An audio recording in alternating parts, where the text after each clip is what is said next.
तो हमारी महाकवरेज जारी है। अमृतकाल में विश्व कल्याण, किस तरह से G20 समिट की अध्यक्षता के दौरान कई उपलब्धि यहां पर भारत की रही है। पूरा विश्व आज भारत की तरफ देख रहा है। किस तरह से हमारे शीर्ष नेतृत्व की राजनीतिक इच्छा शक्ति, उनकी कूटनीतिक सफलता का लगातार प्रमाण हम देख रहे हैं। और आज सुबह एक बेहद ऐतिहासिक तस्वीरें हमने देखी जब तमाम जो दुनिया भर से आए राष्ट्राध्यक्ष पहुंचे राजघाट पर राष्ट्रपिता महात्मा गांधी को नमन करने, उन्हें श्रद्धांजलि अर्पित करने। राजघाट पर आज जमावड़ा हुआ विश्व के ताकतवर देशों का, और वहां पर अमेरिका के राष्ट्रपति जो बाइडेन, ब्रिटेन के प्रधानमंत्री ऋषि सुनक, जापान के प्रधानमंत्री Fumio Kishida, German chancellor Olaf Scholz, Ursula von der लेन जो कि अध्यक्ष हैं यूरोपीय कमीशन की, और यूरोपीय काउंसिल के अध्यक्ष चार्ल्स मिशेल, जस्टिन ट्रूडो जो कि कनाडा के राष्ट्रपति हैं, प्रधानमंत्री हैं, और साथ ही साथ अनेक राष्ट्राध्यक्ष पहुंचे। एल्बनीजी, उन्होंने राष्ट्रपिता महात्मा गांधी के समाधि पर पहुंचकर श्रद्धा सुमन अर्पित किए। ये वो क्षण था जबकि पूरी दुनिया ने देखा कि कैसे दुनिया के ताकतवर देश भारत के राष्ट्रपिता के सामने, उसके नीतियों के सामने, उनके सिद्धांतों के सामने पूरी तरीके से श्रद्धान्वित हैं, विनयान्वित हैं। और निश्चित तौर से ये कहा जा सकता है कि इतना जितना प्रभाव रहा पूरी दुनिया के ऊपर, ये वो क्षण था जबकि ये कहा जा सकता है कि हे कोटि चरण, हे कोटि बाहु, हे कोटि रूप, हे कोटि नाम, तुम एक मूर्ति प्रतिमूर्ति कोटि, हे कोटि मूर्ति तुमको प्रणाम। प्रधानमंत्री नरेंद्र मोदी ने स्वागत किया गांधी जी के प्रिय वस्त्र खादी के द्वारा राष्ट्राध्यक्षों का। Rishi Sunak, Joe Biden, Fumio Kishida, Olaf Scholz, Ursula von der Leyen, Anthony Albanese जो कि ऑस्ट्रेलिया के प्रधानमंत्री रहे, तो इन सब का वहाँ पर पहुँचना और राजघाट पर पहुँचना, राजघाट पर विश्व की ताकतों का जमावड़ा होना और उसके बाद हमारे राष्ट्रपिता को श्रद्धांजलि अर्पित करना, ये बताता है कि किस तरीके से राष्ट्रपिता महात्मा गांधी के सिद्धांतों पर दुनिया आज मंथन कर रही है। चाहे वो G20 के जहाँ देखें जो सस्टेनेबल डेवलपमेंट गोल्स हैं, उनमें भी उन्हीं मुद्दों को शामिल किया गया है। चाहे वो शिक्षा की बात हो, स्वास्थ्य की बात हो, ऊर्जा की बात हो, महिलाओं के सशक्तिकरण की बात हो, ये वही चीज़ें हैं जो लगातार महात्मा गांधी जी के विचारों से भारत ने सीखा है या फिर दुनिया आज सीख रही है। बिल्कुल, जो मूलभूत सुविधाएं हैं, जो अंत्योदय की अवधारणा है, जो सर्वोदय की अवधारणा है, जो ट्रस्टीशिप की अवधारणा है, जो न्यास की अवधारणा है, उन्हीं अवधारणाओं को आगे बढ़ाते हुए, उन्हीं मूल मंत्रों को ध्यान में रखते हुए भारत ने अध्यक्षता की और दुनिया को वो बता रहे हैं कि कैसे सत्य, अहिंसा और सत्याग्रह के हिसाब से मूलभूत सिद्धांतों से शांतिपूर्ण सहअस्तित्व के लिए एक मानव विकास केंद्रित विश्व के निर्माण के लक्ष्य को लेकर भारत आगे बढ़ रहा है, जिसके मूल में महात्मा गांधी के सिद्धांत है, जिसके मूल में भारतीयता है और जिसके मूल में सनातन संस्कृति है, वसुधैव कुटुंबकम है। बिल्कुल, किस तरह से 21वीं सदी में भी गांधी के विचार उतने ही प्रासंगिक है। डॉक्टर अंशु हमारे साथ बनी हुई है। डॉक्टर अंशु, हम लगातार देखते हैं कि विभिन्न मंचों पर जिस तरह से प्रधानमंत्री जब महात्मा गांधी, राष्ट्रपिता महात्मा गांधी को नमन करते हैं तो कहते हैं कि आज भी कैसे जो तमाम मुश्किलों का समाधान ढूंढते हुए जो आज तमाम राष्ट्राध्यक्ष भारत पहुंचे हैं, कहीं ना कहीं महात्मा गांधी के विचार आज भी उन तमाम मुश्किलों, उन तमाम चुनौतियों को लेकर रास्ता दिखाते हुए नजर आते हैं। और उसकी एक झलक हमने आज देखी कि कैसे ये तमाम वैश्विक शक्तियां नमन नजर आई राष्ट्रपिता महात्मा गांधी की समाधि पर। किस तरह से देखते हैं, एक बड़ा संदेश यहाँ पर जाता है इन तस्वीरों के जरिए जो लगातार हम अपने दर्शकों को दिखा रहे हैं, पूरे विश्व को। राजघाट से हमने निश्चित तौर पर न सिर्फ वैश्विक शांति और सुरक्षा का संदेश पूरे विश्व को दिया, G20 के तमाम जो ये सदस्य देश हैं इनके प्रतिनिधियों के साथ हम जब अपने राष्ट्रपिता महात्मा गांधी के विचारों की ओर देखते हैं तो बार बार हमारे प्रधानमंत्री इस बात को अपने अलग अलग उद्बोधनों में कहते आए हैं कि वो आज भी प्रासंगिक हैं।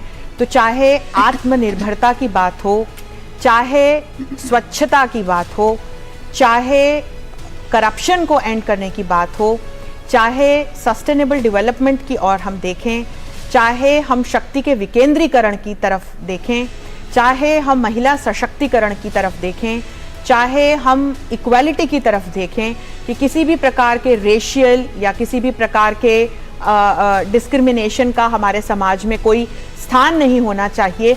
ये तमाम जो राष्ट्रपिता महात्मा गांधी के विचार हैं, आप अंतर्राष्ट्रीय स्तर पर यूनाइटेड नेशंस द्वारा जो स्थापित सस्टेनेबल डेवलपमेंट गोल्स हैं उनकी तरफ देखिए तो राष्ट्रपिता महात्मा गांधी के विचार, ये तमाम जो अंतर्राष्ट्रीय उद्देश्य हैं, चाहे विश्व शांति और सुरक्षा की बात हो, चाहे शक्ति के विकेंद्रीकरण की बात हो, चाहे सभी वर्गों के सशक्तिकरण की बात हो, चाहे सभी प्रकार की सिक्योरिटी, चाहे आप खाद्यान्न सुरक्षा की बात करें, ऊर्जा सुरक्षा की बात करें, चाहे आप पर्यावरण सुरक्षा की बात करें, आप आत्मनिर्भरता की बात करें, ये सभी जो उद्देश्य हैं ये हमारे राष्ट्रपिता के जो विचार रहे हैं उनसे अलाइंड नजर आते हैं। जी अंशु जी, अगर देखें तो प्रधानमंत्री जी का जो की संकल्पना है लाइफ, राष्ट्रपिता महात्मा गांधी ने बहुत पहले कहा था कि nature can fulfil your needs but not your grids. एक हमारा जो सह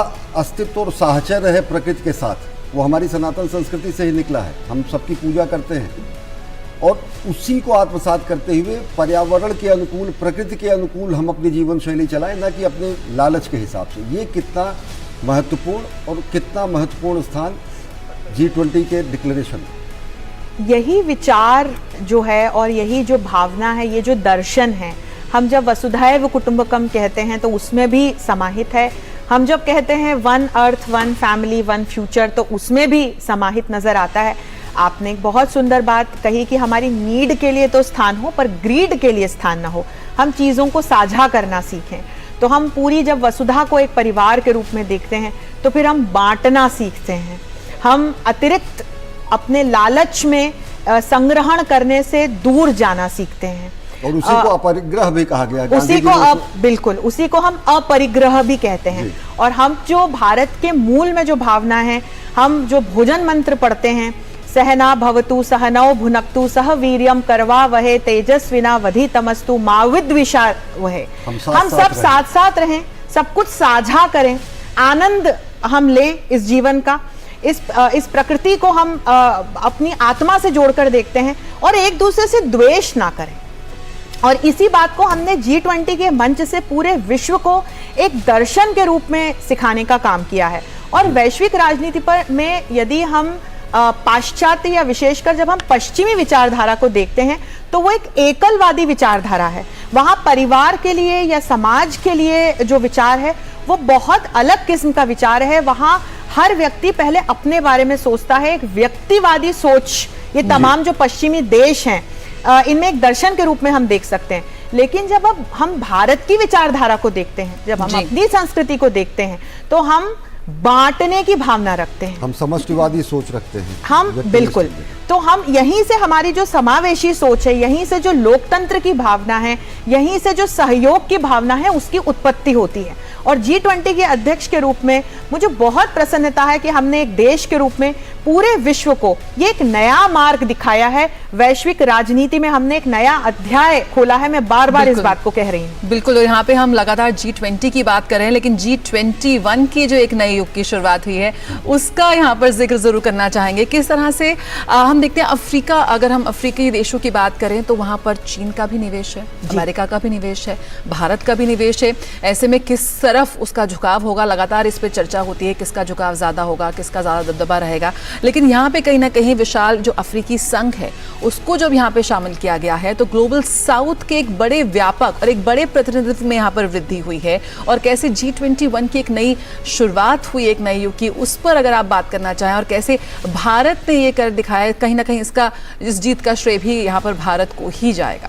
निश्चित तौर पर इसका श्रेय तो भारत को जाता है। मैं भारतीय हूँ इसलिए ये बात नहीं कह रही। यदि हम G20 के इतिहास को देखें तो विगत पिछली हम जब प्रेसिडेंसीज में देखते हैं, अफ्रीकी संघ को G20 से जोड़ने का प्रयास किया गया, लेकिन वो प्रयास फलीभूत नहीं हो पाया। वो प्रयास कल फलीभूत हुआ और इसमें भारत की बड़ी जो एक इच्छा शक्ति है इसकी भूमिका रही। हमने जब कहा कि हम G20 को डेमोक्रेटाइज करना चाहते हैं तो हमने कल वो करके दिखाया, क्योंकि G20 का स्वभाव और G20 का स्वरूप जब हमने अफ्रीकी संघ को परमानेंट सदस्य के रूप में G20 से जोड़ा वो बदल गया। क्योंकि अभी तक G20 को विकसित देशों के एक शक्तिशाली संगठन के रूप में मान्यता मिली हुई थी वैश्विक स्तर पर अब जब विश्व का एक ऐसा संघ इससे जुड़ रहा है जो ग्लोबल साउथ का एक चेहरा है, जिसमें अफ्रीका के जो 5 क्षेत्र हैं उसके 55 बड़े जो देश हैं वो इसका भाग हैं और वो अब सदस्य के रूप में जब G20 से जुड़ेंगे तो निश्चित तौर पर अफ्रीकी संघ के जो ये सदस्य देश हैं इनकी चुनौतियां भी G20 से जुड़ेंगी। और आपने बिल्कुल सही बात कही, यहाँ चाइना ने भी इन्वेस्ट कर रखा है, यहाँ अमेरिका ने भी इन्वेस्ट कर रखा है, लेकिन इन देशों के अपने विकास की बहुत बड़ी आवश्यकता मुझे दिखाई पड़ती है। कई देश ऐसे हैं जो आतंकवाद से जूझ रहे हैं, कई देश ऐसे हैं जहां पॉलिटिकल इंस्टेबिलिटी है। विकास करना और दबदबा बनाने में उसमें फर्क है बिल्कुल। तो ये अपना स्वयं का विकास कर पाएं और फिर वैश्विक विकास को अपना योगदान दे पाएं, इसकी आवश्यकता है। और माननीय प्रधानमंत्री ने अपने युगांडा के उद्बोधन में इस बात को स्पष्ट कर दिया था और हमारे एक्सटर्नल अफेयर्स मिनिस्टर भी इस बात को अपने उद्बोधन में कह चुके कि जो अगली सदी है वो एशिया और अफ्रीका जैसे कॉन्टिनेंट्स की है और इसी बात को हम सफलतापूर्वक करते हुए दिखाई पड़ रहे हैं। बिल्कुल। और चर्चा जारी रखेंगे, लेकिन हम चलेंगे भारत मंडपम। बिल्कुल, हमारे संवाददाता भी वहां पर बने हुए हैं। शैलेंद्र मिश्र इस वक्त हमारे साथ जुड़ रहे हैं। शैलेंद्र, यहाँ पर आपसे जानना चाहेंगे कि आज सम्मेलन का दूसरा और अंतिम दिन है, आज भी कई बायलैटरल्स जो हैं वो प्रस्तावित हैं, क्या कुछ जानकारी अभी है, कौन कौन से सत्र और कौन कौन से खास मुलाकातें आज होने वाली हैं भारत मंडपम में? हम जानते हैं कि कुल 3 सत्र रखे गए थे G20 शिखर सम्मेलन में। कल हमने देखा कि वन अर्थ और वन फैमिली 2 सत्र हुए। आज एक भविष्य यानी वन फ्यूचर का सत्र 10:30 बजे से शुरू होने जा रहा है, यानी वो सत्र अब शुरू ही होने जा रहा है और उसके बीच कुछ बायलैटरल्स होंगे। हमने इससे पहले देखा कि अमेरिका के साथ द्विपक्षीय बैठक हो चुकी है, इटली के साथ हो चुकी है, बांग्लादेश के साथ हो चुकी है। कल और परसों तकरीबन 7 द्विपक्षीय बैठक हुई है, बायलैटरल मीटिंग्स। आज हम वर्किंग लंच देखेंगे फ्रांस के साथ, इसके साथ साथ तुर्की के साथ बायलैटरल है और कई अन्य देशों के साथ बायलैटरल। कुल मिलाकर 15 से ज़्यादा बायलैटरल बैठकें होनी है, द्विपक्षीय बैठक होनी है और उससे जो आउटकम आ रहा है वो हम देख रहे हैं कि बहुत महत्वपूर्ण है। जैसे कि हम सुबह चर्चा कर रहे थे कि कल हमने देखा था कि ग्लोबल बायोफ्यूल अलायंस की बात हुई थी, एक कॉरिडोर की बात हुई थी यूरोप, मिडिल ईस्ट और भारत के बीच। आज हम देख रहे हैं कि सऊदी अरेबिया के साथ एक एनर्जी एग्रीमेंट एमयूज पर दस्तखत होना है 2 बजे। तो निश्चित तौर पर आज एक सत्र के बाद हम देख रहे हैं कि कई बायलैटरल्स के लिए समय रखा गया और उसके बीच में कुछ अन्य संक्षिप्त बैठकें भी हैं, लेकिन सभी की निगाहें लगी होंगी फ्रांस के साथ। जब वर्किंग लंच होगा, बहुत महत्वपूर्ण साझीदार है फ्रांस और ऐसे में हम जानते हैं कि काफ़ी सहयोग के क्षेत्र का विस्तार भी हो रहा है। तो क्या कुछ अहम बातचीत होती है भारत और फ्रांस के बीच, उस पर सभी की निगाहें रहेंगी। इसके साथ ही साथ हमने देखा है कि पिछले 2 दिनों में जो आउटकम आया है द्विपक्षीय बैठकों का, कल जब दिल्ली डिक्लेरेशन को सर्वसम्मति से स्वीकार किया गया और जिस पर एक तरह से देखें कि ऐसा कहा जा रहा था कि क्या ये इस पर सर्वसम्मति बन पाएगी, न केवल बनी बल्कि प्रधानमंत्री नरेंद्र मोदी ने जिन मुद्दों को सामने रखा था वो उस पर हमने देखा कि एक सहमति बनी। बायलैटरल से अलग अगर देखें तो कल 2 सत्र हुए, वन अर्थ वन फैमिली, आज वन फ्यूचर में क्या होगा, जबकि घोषणा पत्र दिल्ली डिक्लेरेशन जारी हो चुका, आगे भविष्य की राह मंथन क्या? जी देखिए निश्चित तौर पर आप देखिए कि कल जो हुआ वसुधैव कुटुंबकम, वन अर्थ वन फैमिली और वन फ्यूचर, तो हम पूरी दुनिया के बेहतर भविष्य के लिए काम करें। एक डिक्लेरेशन हमने देखा कि उस पर आया, उसमें तमाम महत्वपूर्ण मुद्दों पर बात हुई, किस तरह से सतत विकास पर आगे बढ़ सकते हैं, कैसे हम तमाम चुनौतियों को लेकर आगे बढ़ेंगे और जो ग्लोबल ट्रस्ट डेफिसिट है उसे कैसे कम किया जाए, खत्म किया जाए, उसकी एक पहल होती हुई दिखाई दी। East west north south divide को खत्म किया जाए और सभी मिलकर सबका साथ सबका विकास सबका विश्वास के साथ इस भावना के साथ काम करें।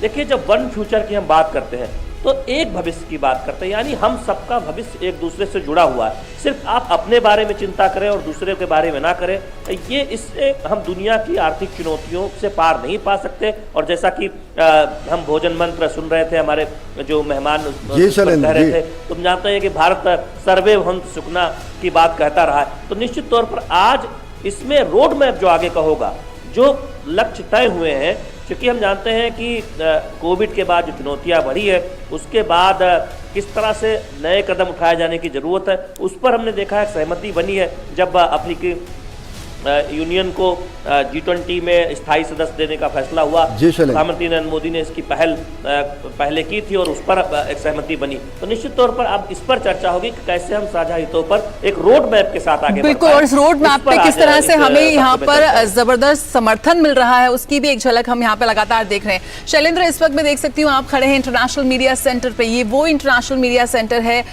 जिसको लेकर लगातार सभी का कौतूहल बना हुआ है पूरे विश्व से। यहाँ पर एक जो पत्रकार हैं, जर्नलिस्ट, इंटरनेशनल मीडिया बड़ी संख्या में मौजूद है।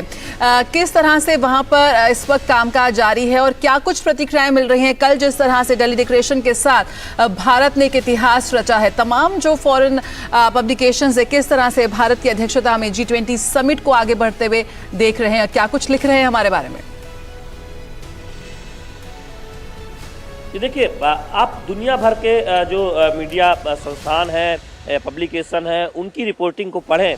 वो जो कुछ कह रहे हैं कि पिछले 1.5 दशकों में सफलतम G20 सम्मेलन ये देखने को मिला है। खासतौर पर कोविड के बाद इस बात की उम्मीद कमी थी कि इतनी सहमति होगी और इसमें प्रधानमंत्री नरेंद्र मोदी ने एक तरह से देखे जो व्यक्तिगत पहल की थी सभी प्रमुख देशों के साथ, G20 देशों के सदस्यों के साथ, और यहाँ पर भी अंतर्राष्ट्रीय मीडिया सेंटर में भारत मंडपम में वो दिखाई देता है। जो सर्वसम्मति बनी उसके पीछे एक बड़ी कवायद है, बड़ी मेहनत है।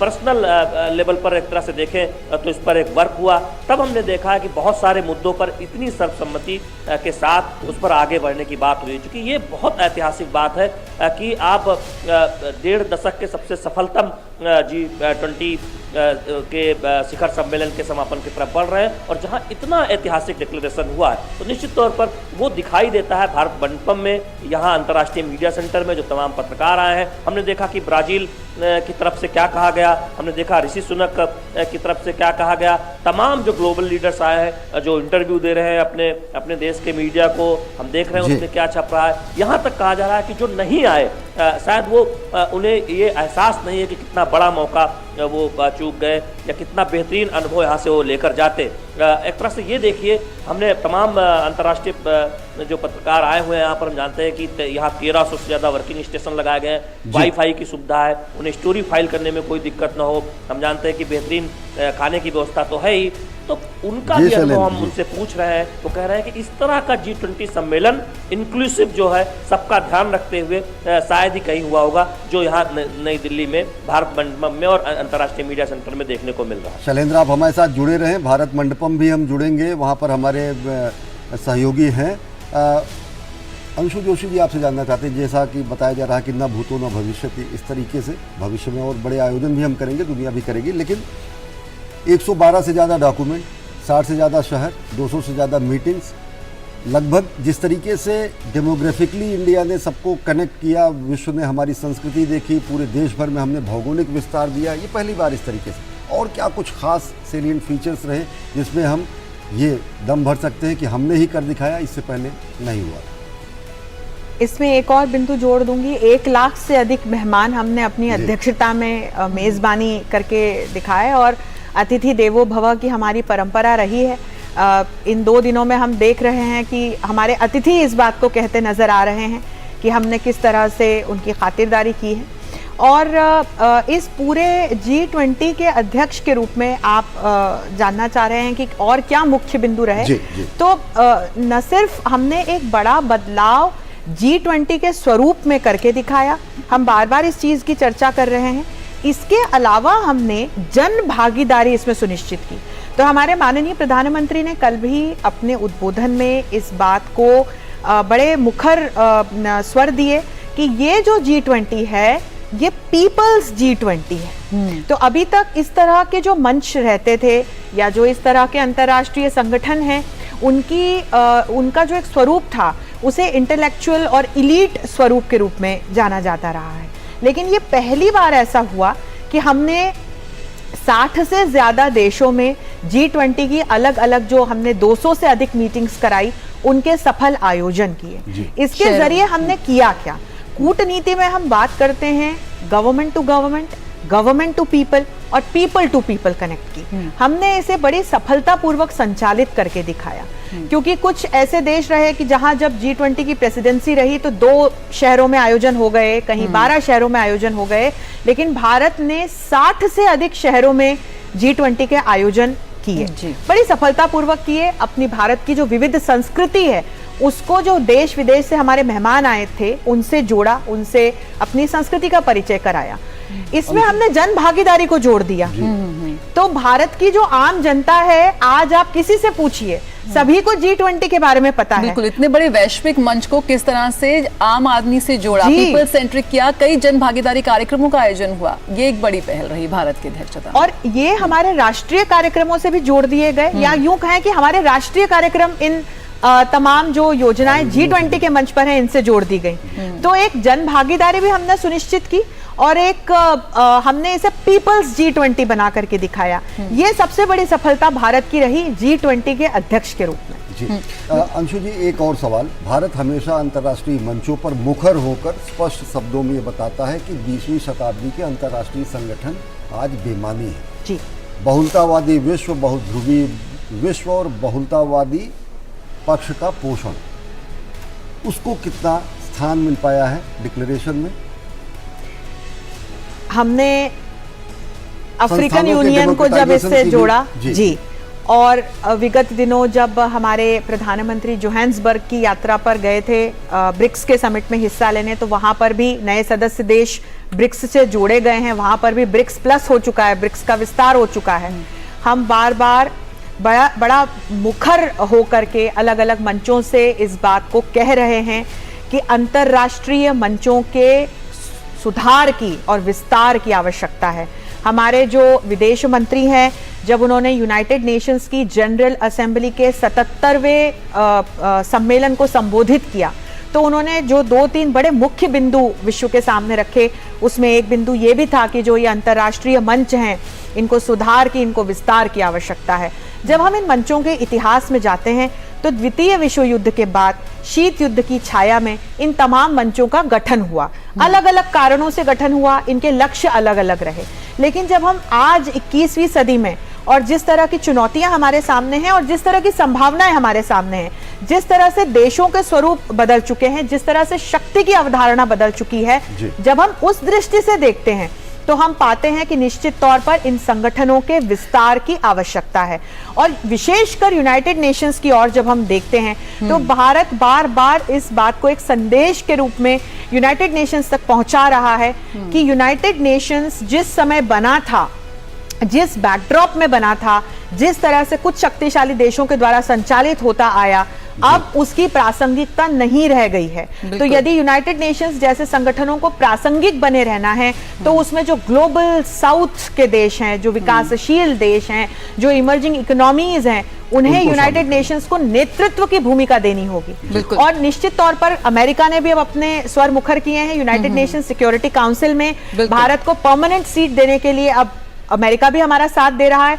तो मुझे लगता है कि धीरे धीरे करके इन मंचों का विस्तार होना तय है। बिल्कुल, तो ये तमाम वो चीजें हैं जिस पर एक नई राह यहाँ पर भारत की ओर से तय की गई है। हम कह सकते हैं G20 की अध्यक्षता न केवल एक बेहतरीन उच्च स्तरीय कूटनीतिक प्रयास रहा, लेकिन जिस तरह से मदर ऑफ डेमोक्रेसी और मदर ऑफ हम कह सकते हैं डाइवर्सिटी के रूप में हमने अनुभव के एक नए दरवाजे खोले उन तमाम लोगों के लिए जो आए भारत में शिरकत करने इस G20 समिट में, वो एक बहुत ही खास बात है। और शैलेंद्र हमारे साथ जुड़े हुए हैं। शैलेंद्र, भारत मंडपम से लगातार हमारे साथ इस वक्त जुड़े हुए हैं। शैलेंद्र, वहां पर एक जो भारत मंडपम की अगर हम बात करें, एक तरफ काफी उच्च स्तरीय हाई लेवल बेहद तमाम राष्ट्राध्यक्षों के साथ यहाँ पे मीटिंग्स जारी हैं, लेकिन साथ ही साथ हम देख रहे हैं कि वहां पर मौजूद तमाम लोगों को कई और तरीके से भी भारत को जानने का एक मौका मिल रहा है। किस तरह से डिजिटल क्रांति भारत में हुई है उसकी एक झलक वहां देख सकते हैं, और जो भारत की कला संस्कृति है उससे भी वहां पर मौजूद रूबरू हो रहे हैं तमाम वहां लोग। बताइए उसके बारे में थोड़ा सा। बिल्कुल, हम जानते हैं कि जो अंतर्राष्ट्रीय मीडिया सेंटर है उसके भूतल पर देखिए डिजिटल इंडिया एक्सपीरियंस जोन है, RBI इनोवेशन केंद्र है और क्राफ्ट बाजार है। तो भारत की जो सांस्कृतिक विरासत है, जो हमारी शिल्प कला है, हमारे राज्यों में जो उत्पाद हैं, जो खासियत है, उत्तर प्रदेश में हम जानते हैं 1 डिस्ट्रिक्ट 1 प्रोडक्ट जो योजना है वो कितनी सफल हुई थी, देश भर में उसको अपनाने की बात हो रही है। तो वो एक क्राफ्ट बाजार, वहाँ पर तमाम सामान लिए जा सकते हैं और हम देख रहे हैं कि दुनिया भर से जो प्रतिनिधि आए हैं वहाँ पर पहुंचकर वो खरीदारी भी कर रहे हैं और ख़रीदारी कर रहे हैं यूपीआई पेमेंट के जरिए। यूपीआई दुनिया यूपीआई की सफलता को देख रही है। ऐसा सिस्टम बनाया गया है जिसमें कोई वैलेट में पैसा डाले, दुनिया का कोई भी व्यक्ति यहाँ अगर भारत आता है उससे वैलेट में पैसा डाले और उसके जरिए यूपीआई से लेन देन कर सकता है। तो हमने देखा आरबीआई इनोवेशन सेंटर में उसको प्रदर्शित किया गया है। क्रिप्टो करेंसी को लेकर हम जानते हैं कि बहुत चर्चा हुई है, तो डिजिटल रूपी जो जिस पर आगे बढ़ा गया है उसको दर्शाया गया है। इसके साथ ही तमाम पहल, कैसे स्मार्टफोन से किसान मिनटों में कर्ज ले सकता है, किसान क्रेडिट कार्ड के जरिए डेयरी उद्योग के लिए, और आगे भविष्य में जब योजना सफल होगी, विस्तार होगी, तो तमाम तरह के कर्ज मोबाइल फ़ोन से मिल जाएंगे बैंकों के जरिए। तो किस तरह से भारत ने डिजिटल इंफ्रास्ट्रक्चर को बेहतर किया है उसकी एक प्रदर्शनी लगाई गई है। लोग आकर देख रहे हैं, दुनिया के भर के प्रतिनिधि समझ रहे हैं कि आज का भारत सिर्फ अपने गौरवशाली इतिहास की बात नहीं करता, आधुनिक भारत जिसमें तमाम उल्लेखनीय उपलब्धियां हैं, प्रधानमंत्री नरेंद्र मोदी की अगुवाई में जो डिजिटल क्षेत्र में जो उपलब्धियां हैं वो दुनिया को रास्ता दिखा रहा है। हम चर्चा कर रहे थे कि 20वीं सदी के फोरम में बदलाव और विस्तार की जरूरत है। निश्चित तौर पर ब्रिक्स से उसकी शुरुआत हुई। हमने देखा हाल ही में जब प्रधानमंत्री गए थे जो चर्चा हो रही थी। अब यूएनएससी में सुरक्षा परिषद को लेकर हम देख रहे हैं कि सुरक्षा परिषद के स्थायी सदस्य भी भारत की अब वकालत कर रहे हैं कि भारत को स्थायी सदस्य बनाया जाना चाहिए। G20 में हम देख रहे हैं कि पहल हो ही गई है, प्रधानमंत्री नरेंद्र मोदी की पहल के बाद उस पर सहमति हो गई, स्थायी सदस्य बन गए। यहाँ पर एक और मुद्दा आता है कि मल्टीलेटरल जो इंस्टीट्यूशन है उनमें भी सुधार होगा, और जो डिक्लेरेशन आया है वो स्पष्ट इस तरफ इशारा करता है, क्योंकि अगर उसमें सुधार नहीं होगा, अगर आप IMF, वर्ल्ड बैंक और मल्टीलेटरल बैंक्स इसमें उसको और बेहतर नहीं करेंगे, तो जो विकासशील देशों की जो चुनौतियां हैं, जो बिल्कुल जिस तरह से जो हमारी बहुपक्षीय संस्थाएं हैं 21वीं सदी को ध्यान में रखते हुए उसमें किस तरह से बदलाव हो सकता है। शैलेंद्र, आप हमारे साथ बने रहिए, बिल्कुल आपके पास वापस आएंगे। हाँ बिल्कुल, लेकिन आपको बता दें किस तरह से आज एक तस्वीरें दिखाते हैं कि कैसे ब्रिटेन के प्रधानमंत्री ऋषि सुनक आज सुबह अपनी पत्नी अक्षता मूर्ति के साथ अक्षरधाम मंदिर पहुंचे, जहां उन्होंने रीति रिवाज के साथ भगवान स्वामी नारायण के दर्शन किए। तो राजधानी में स्थित अक्षरधाम मंदिर वैश्विक मंच पर बहुत लोकप्रियता है, इसकी बहुत मान्यता है, बेहद प्रसिद्ध है ये। और आज ब्रिटेन के प्रधानमंत्री ऋषि सुनक अपनी पत्नी के साथ यहाँ पहुँचे पूजा अर्चना के लिए अक्षरधाम मंदिर में, और बिल्कुल भारतीयता के रंग में जिस तरह से रंगे नजर आए तमाम वहाँ मौजूद लोगों के साथ उन्होंने वहाँ पर तस्वीर खिंचाई, हाथ जोड़े नतमस्तक मोद में। और ये भारत भारतीयता का संस्कार है, प्रगाढ़ संस्कार है कि प्रधानमंत्री ऋषि सुनक सपत्नीक पहुँचे अक्षरधाम मंदिर, जो कि दुनिया का सबसे बड़ा विश्व परिसर मंदिर है। परिसर के लिहाज से इससे बड़ा मंदिर कोई दुनिया में नहीं है। वहाँ पर पूजा अर्चना की, सपत्नीक पहुँचे, आरती की, और यही है भारत भारतीयता, यही है सनातन संस्कृति का प्रगाढ़ छाप, यही है भारतीयता का संस्कार, जो 7 समंदर पार भी समाप्त नहीं होता है। भले ही नागरिकता बदल जाए, भले ही परिवेश बदल जाए, भले ही भूमिका बदल जाए, लेकिन दिल हिंदुस्तानी रहता है। बिल्कुल, संस्कृति है, हमारी परंपराएं हैं, हमारे ये संस्कार हैं जो कहीं ना कहीं आप कहीं भी चले जाएं, अपने दिल में एक छोटा सा हिंदुस्तान हमेशा बसा रहता है। ये संस्कृति है जो आज सीमाओं को लांघते हुए भी तमाम देशों को एक मंच पे लाती है, उन्हें जोड़ती है। ये हमारे संस्कार हैं जो आज भी हमें कहीं ना कहीं ज़मीन से जुड़े रहने पर और एक दूसरे से जुड़े रहने पर हमें विवश करते हैं, हमें एक साथ लाते हैं। आज भी अपने परिवार के साथ कुछ चंद पल बिताते हुए ब्रिटेन के प्रधानमंत्री ऋषि सुनक एक वैश्विक मंच में शिरकत करने पहुंचे। G20 का मंच बेहद ताकतवर तमाम अर्थव्यवस्थाओं का ये मंच है, और लेकिन उससे समय निकालकर पहुंचे राजधानी दिल्ली के अक्षरधाम मंदिर, जहां पर उन्होंने पूजा अर्चना की और अपनी पत्नी के साथ उसी तरह से आस्था में और आस्था की मुद्रा में नजर आए। और जब भारत पहुंचे थे, अभिवादन किया गया, औपचारिक रूप से स्वागत किया गया हवाई अड्डे पर, तो ऋषि सुनक ने जय सिया राम से भारत भारतीयों का अभिवादन किया। तो जिस तरीके से एक भारतीय संस्कार है वो बेहद प्रगाढ़ होता है, और उस पर किसी तरीके के भौगोलिक परिवेश, भूमिका, इन सब का प्रभाव नहीं होता है। और एक व्यक्ति के रूप में हम उन्हीं संस्कारों और मूल्यों को लेकर चलते हैं जो हमें विरासत में मिली होती है, भले ही हमारी भूमिका बदल जाए। और जिस तरह से नरेंद्र मोदी ने इस बार प्रधानमंत्री ने मंत्र दिया, विकास भी विरासत भी, कहीं ना कहीं ये उसी की झलक दिखाते हैं तमाम तस्वीरें। तो पहली बार हम कह सकते हैं कि इस बार भारत की अध्यक्षता के तहत तमाम कई पहले की गई, कई उपलब्धियां रहीं, कई ऐसी चीज़ें रहीं जो पहले G20 के मंच पर हमें देखने को नहीं मिली थी, लेकिन इस बार मिली। शैलेंद्र मिश्र हमारे साथ जुड़े हुए हैं। शैलेंद्र, महिला केंद्रित विकास को लेकर इस बार बहुत फोकस रहा। 2015 से पहले G20 में एक अलग मंच ही नहीं था महिलाओं से जुड़े मुद्दों पर विचार विमर्श करने के लिए। संस्कृति कार्य समूह को पहली बार स्थान दिया गया G20 में। किस तरह से संस्कृति हम सभी को जोड़ती है, लेकिन तकनीक के जरिए कैसे हम संस्कृति के जरिए एक वैश्विक नैरेटिव का हम निर्माण कर सकते हैं, उसकी एक झलक देखी जब काशी जो था, काशी विरासत का जो उसका परिणाम दस्तावेज था, वो जब उसकी घोषणा की गई। किस तरह से देखते हैं जो कई फर्स्ट रहे G20 की अध्यक्षता के तहत भारत में, उसको किस नजर से देखते हैं बतौर पत्रकार? जय, देखिए, आप G20 का जो डिक्लेरेशन है उसको आप पढ़िए अगर विस्तार से, तो ये झलक दिखाई देती है कि प्रधानमंत्री नरेंद्र मोदी की अगुवाई में जो कुछ पहल हुई है भारत में, उससे एक रास्ता और संकेत निकाला जा रहा है कि वैश्विक चुनौतियों से कैसे निपटा जा सकता है। भारत उस चुनौतियों से निपट रहा है और विश्व उस चुनौती से निपट सकता है। हम महिलाओं के विकास से वुमेन डेवलपमेंट तक आ गए, यानी महिलाओं के नेतृत्व में विकास। और आप देखिए, लखपति दीदी मनाने की बात होती है, आप स्वयं सहायता समूह के जरिए तमाम ग्रामीण महिलाओं को आत्मनिर्भर बनाया गया है, उनके ज़िंदगी को बेहतर किया गया है। कुएं से आज़ादी तो हम जानते हैं कि दिलाई गई है और इज्जत घर दिया गया है। तो ये सुनिश्चित करता है कि कैसे भारत ने पहले अपने देश में इसे कर। शैलेंद्र, हमें सीधी तस्वीरें मिल रही हैं तीसरे सत्र की, G20 शिखर सम्मेलन के दूसरे दिन में प्रधानमंत्री सत्र को संबोधित करें।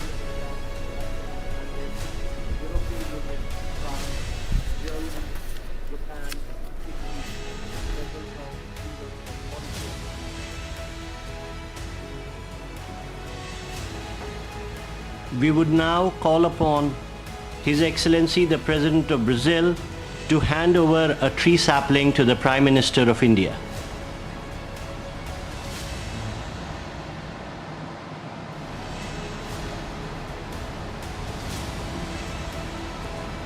Thank you, Excellencies. That concludes the special event. May I now request members of media to kindly vacate the room so that we can begin the third session. Thank you.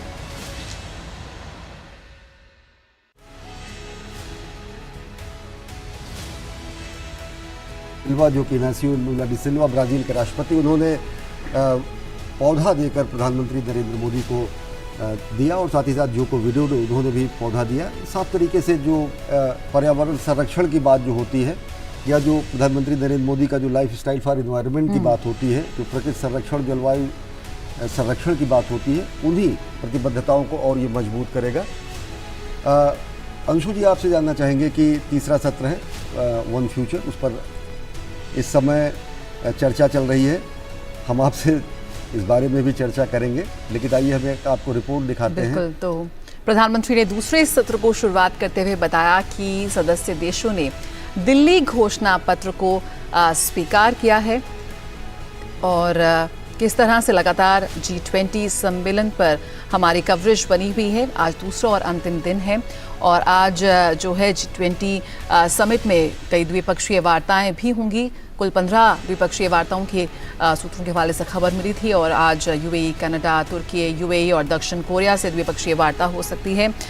साथ ही साथ आज समिट के अंत में Brazil को भी दी जाएगी अध्यक्षता। और आपको बता दें कि किस तरह से एक खबर यहाँ पर आपको दिखा देते हैं कि कैसे प्रधानमंत्री ने दूसरे सत्र को की जब शुरुआत की थी तो उस समय उन्होंने कहा था कि सदस्य देशों ने दिल्ली घोषणा पत्र को स्वीकार कर लिया है और उन्होंने इस अथक प्रयास में लगे लोगों का धन्यवाद किया और वहीं सदस्यों का अभिनंदन भी किया।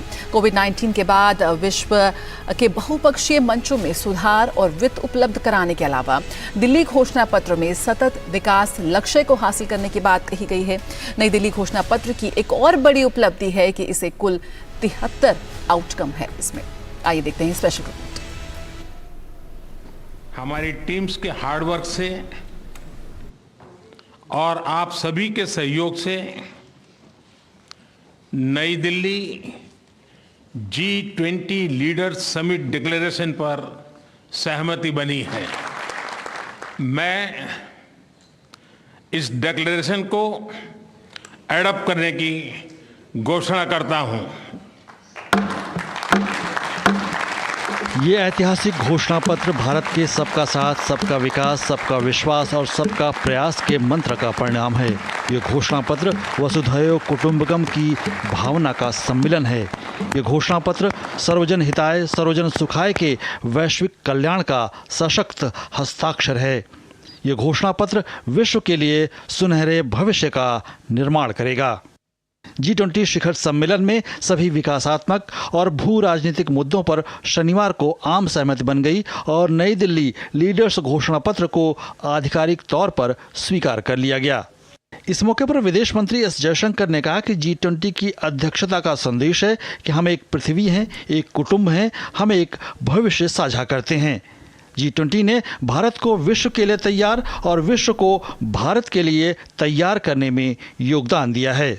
The message of our presidency, as you are all aware, is that we are one earth, one family, and we share one future.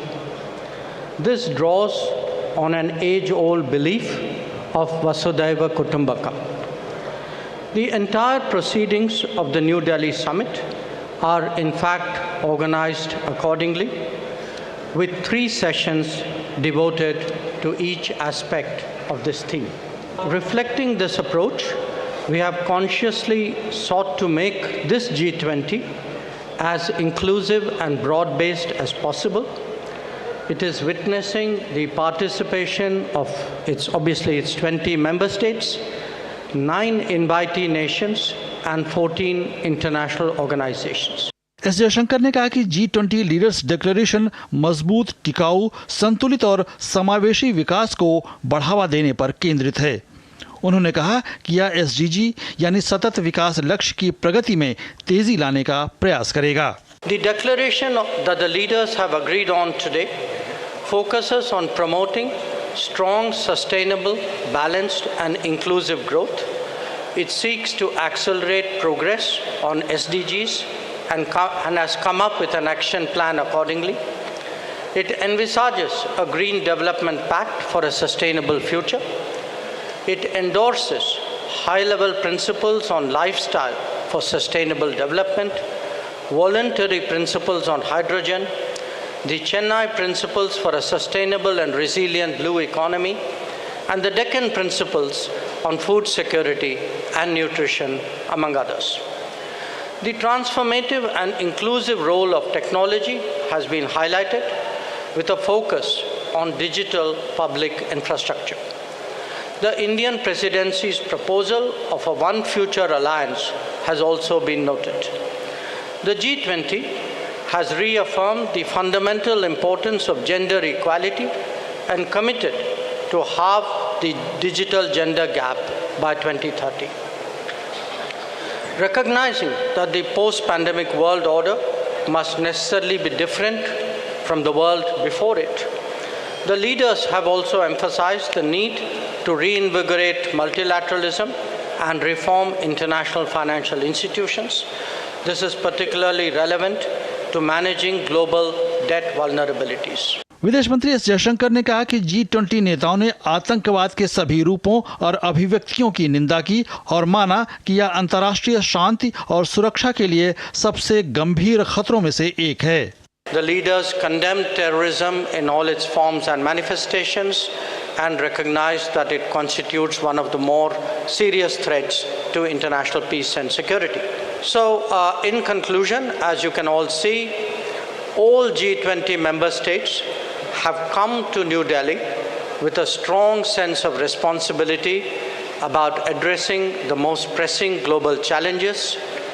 Speaking for India, we are clear no one left behind is as much a foreign policy goal as it is a domestic one. Indeed, it should be a global one. Obviously, there are differing viewpoints and interests at play in regard to the various issues under discussion. विदेश मंत्री ने कहा कि G20 घोषणा पत्र में तकनीकी परिवर्तन, डिजिटल सार्वजनिक बुनियादी ढांचे पर ध्यान देने के साथ प्रौद्योगिकी की समावेशी भूमिका पर प्रकाश डाला गया है। G20 मानता है कि महामारी के बाद की विश्व व्यवस्था इसके पहले की विश्व व्यवस्था से अलग होनी चाहिए। नेताओं ने बहुपक्षवाद को फिर से मजबूत करने पर जोर दिया। शैलेंद्र मिश्र और नितेंद्र सिंह के साथ मेघना देव की रिपोर्ट, डीडी न्यूज। और G20 शिखर सम्मेलन में नई दिल्ली पहुंचे राष्ट्राध्यक्षों ने महात्मा गांधी की समाधि राजघाट पर श्रद्धा सुमन अर्पित किए। इस मौके पर प्रधानमंत्री नरेंद्र मोदी ने ट्वीट किया। राजघाट पर G20 परिवार ने शांति, सेवा, करुणा और अहिंसा के प्रतीक महात्मा गांधी को श्रद्धांजलि अर्पित की।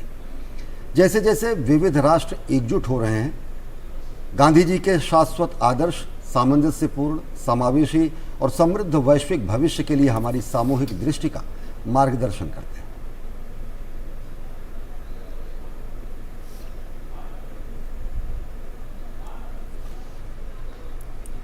तो राजघाट पर बापू को नमन।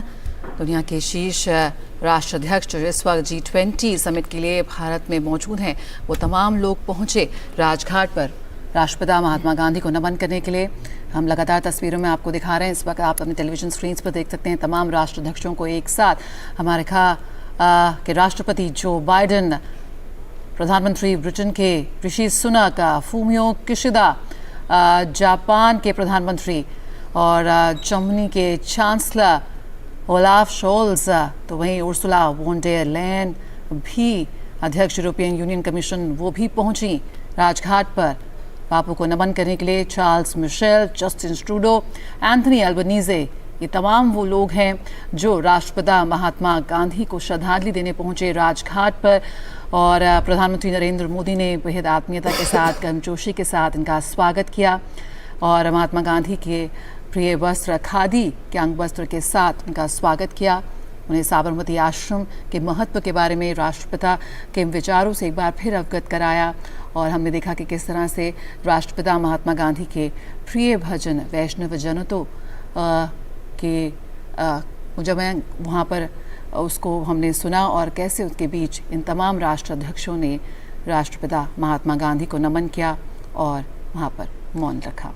और कतार में पंक्तिबद्ध होकर सब के सब जब राष्ट्रपिता महात्मा गांधी को श्रद्धा सुमन अर्पित कर रहे थे, तो एक तरीके से दिख रहा था कि पूरी दुनिया कहीं ना कहीं गांधी जी के व्यक्तित्व के सामने, गांधी जी के सिद्धांतों के सामने, गांधी जी के मूल्यों के सामने श्रद्धावनत है। और उन्हीं मूल्यों को आत्मसात करते हुए बेहतर विश्व के निर्माण के लिए प्रतिबद्धता भी विश्व के प्रमुख नेताओं ने, जो G20 सदस्य देशों के रूप में, राष्ट्राध्यक्षों के रूप में रहे, संस्था प्रमुखों के रूप में रहे, उन्होंने वो प्रतिबद्धता व्यक्त की वसुधैव कुटुंबकम के भाव को लेकर और बेहतर विश्व के कल्याण के लेकर, मानव केंद्रित विकास को ध्यान में रखते हुए एक बेहतर विश्व बनाया जाए, वो संकल्पना, उस संकल्प भी राजघाट पर दिखा जब सभी नेता कतारबद्ध होकर इन्होंने राष्ट्रपिता महात्मा गांधी को श्रद्धा सुमन अर्पित किए।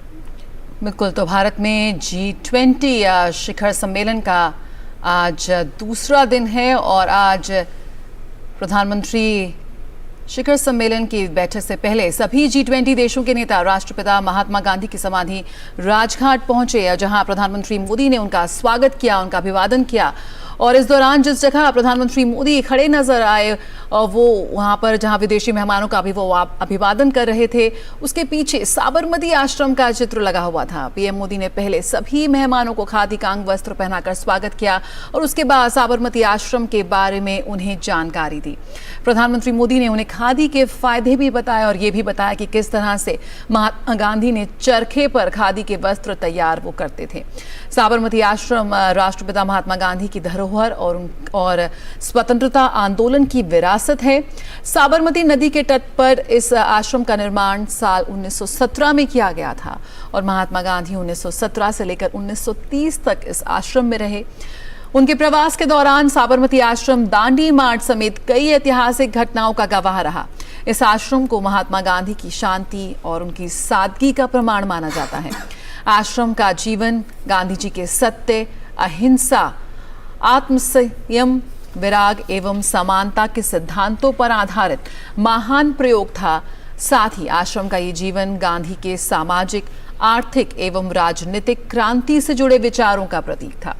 आश्रम में विभिन्न धर्मावलंबियों में एकता स्थापित करने, चरखा, खादी एवं ग्रामोद्योग द्वारा जनता की आर्थिक स्थिति सुधारने और अहिंसात्मक असहयोग या सत्याग्रह के द्वारा जनता में स्वतंत्रता की भावना को जागृत करने के प्रयोग किए गए। आश्रम भारतीय जनता एवं भारतीय नेताओं के लिए प्रेरणा स्रोत तथा भारत के स्वतंत्रता संघर्ष से संबंधित कार्यों का केंद्र बिंदु रहा है। शनिवार शाम में राष्ट्रपति द्रौपदी मुर्मू ने मेहमानों के स्वागत में रात्रि भोज का आयोजन भी किया था, जिसकी तस्वीरें लगातार हमने एक्सक्लूसिव तस्वीरें दूरदर्शन न्यूज पर आपको दिखाई थी। एक बार फिर देखिए उन तस्वीरों को। और इस दौरान जब राष्ट्रपति द्रौपदी मुर्मू और प्रधानमंत्री मोदी मेहमानों का स्वागत कर रहे थे, उस वक्त भी उनके पीछे एक खास तस्वीर ने लोगों का ध्यान खींचा था। ये तस्वीर थी नालंदा विश्वविद्यालय की। नालंदा विश्वविद्यालय दुनिया के सबसे शुरुआती अंतर्राष्ट्रीय विश्वविद्यालयों में से एक था, जो भारत के गौरवशाली अतीत का उदाहरण है। बिहार के नालंदा में स्थित इस विश्वविद्यालय में 8वीं से 12वीं शताब्दी तक दुनिया भर से लोग आते थे। उस समय ये विश्वविद्यालय ज्ञान के उत्कृष्ट केंद्रों में से एक था। इससे पहले शनिवार को G20 शिखर सम्मेलन में विदेशी नेताओं का जब प्रधानमंत्री ने स्वागत किया, उस वक्त भी हमने देखा एक बेहद ऐतिहासिक तस्वीर को हमने उसके पीछे देखा। और उस वक्त उनके पीछे उड़ीसा के मशहूर कोणार्क चक्र की तस्वीर लगी हुई थी। प्रधानमंत्री मोदी ने मेहमानों को कोणार्क चक्र के बारे में भी जानकारी दी। तो ये वो तस्वीरें हैं जो भारत की बेहद समृद्धशाली इतिहास और विरासत को कहीं ना कहीं यहाँ पर एक वैश्विक मंच पर रखती हैं।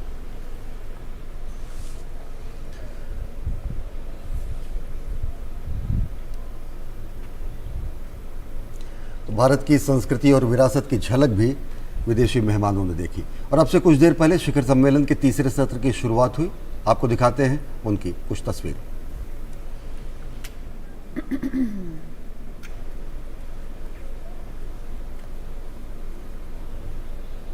तो वन फ्यूचर पर तीसरे सत्र की शुरुआत हुई है। आज G20 सम्मेलन का दूसरा और अंतिम दिन है।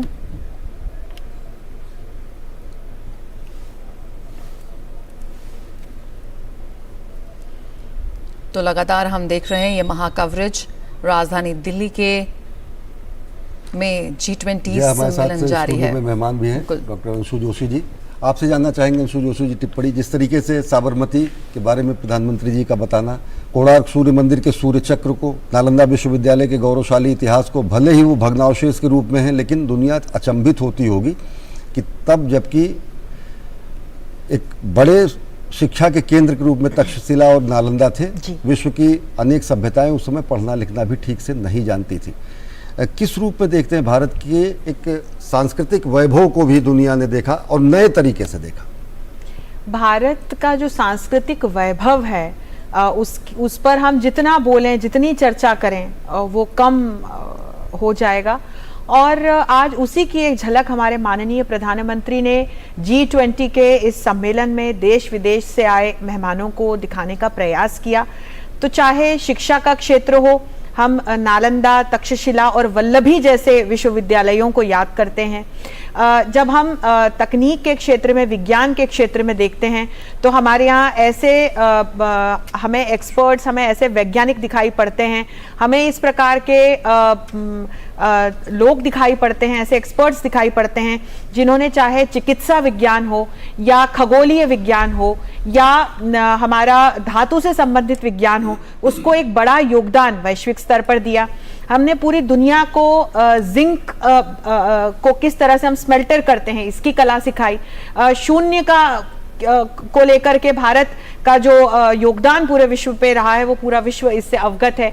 तो चाहे साहित्य का क्षेत्र हो, चाहे शिक्षा का क्षेत्र हो, चाहे विज्ञान का क्षेत्र हो, चाहे तकनीक का क्षेत्र हो, चाहे दर्शन का क्षेत्र हो, इन तमाम क्षेत्रों को भारत की एक परंपरा रही है। भारत का एक एज ओल्ड योगदान है जो हम गिना सकते हैं, बहुत बड़ा योगदान है, बहुत वृहत योगदान है। जी, जी। और मुझे लगता है कि जो बीच का ये कालखंड आया जब हमने गुलामी का दौर देखा, तो इस वैभव को हम स्वयं कहीं ना कहीं भूल गए, और इस वैभव के पुनर्जागरण का काम न सिर्फ हमारे माननीय प्रधानमंत्री कर रहे हैं, ये अलग अलग मंचों से हम देखते हैं कि हमारा जो तत्कालीन हमेशा भारतीय आह्वान करते हैं कि नेतृत्व जो है, औपनिवेशिक दास्ता के प्रतीक है उस मानसिकता को भी त्यागे हम, त्याग जी। फेंके।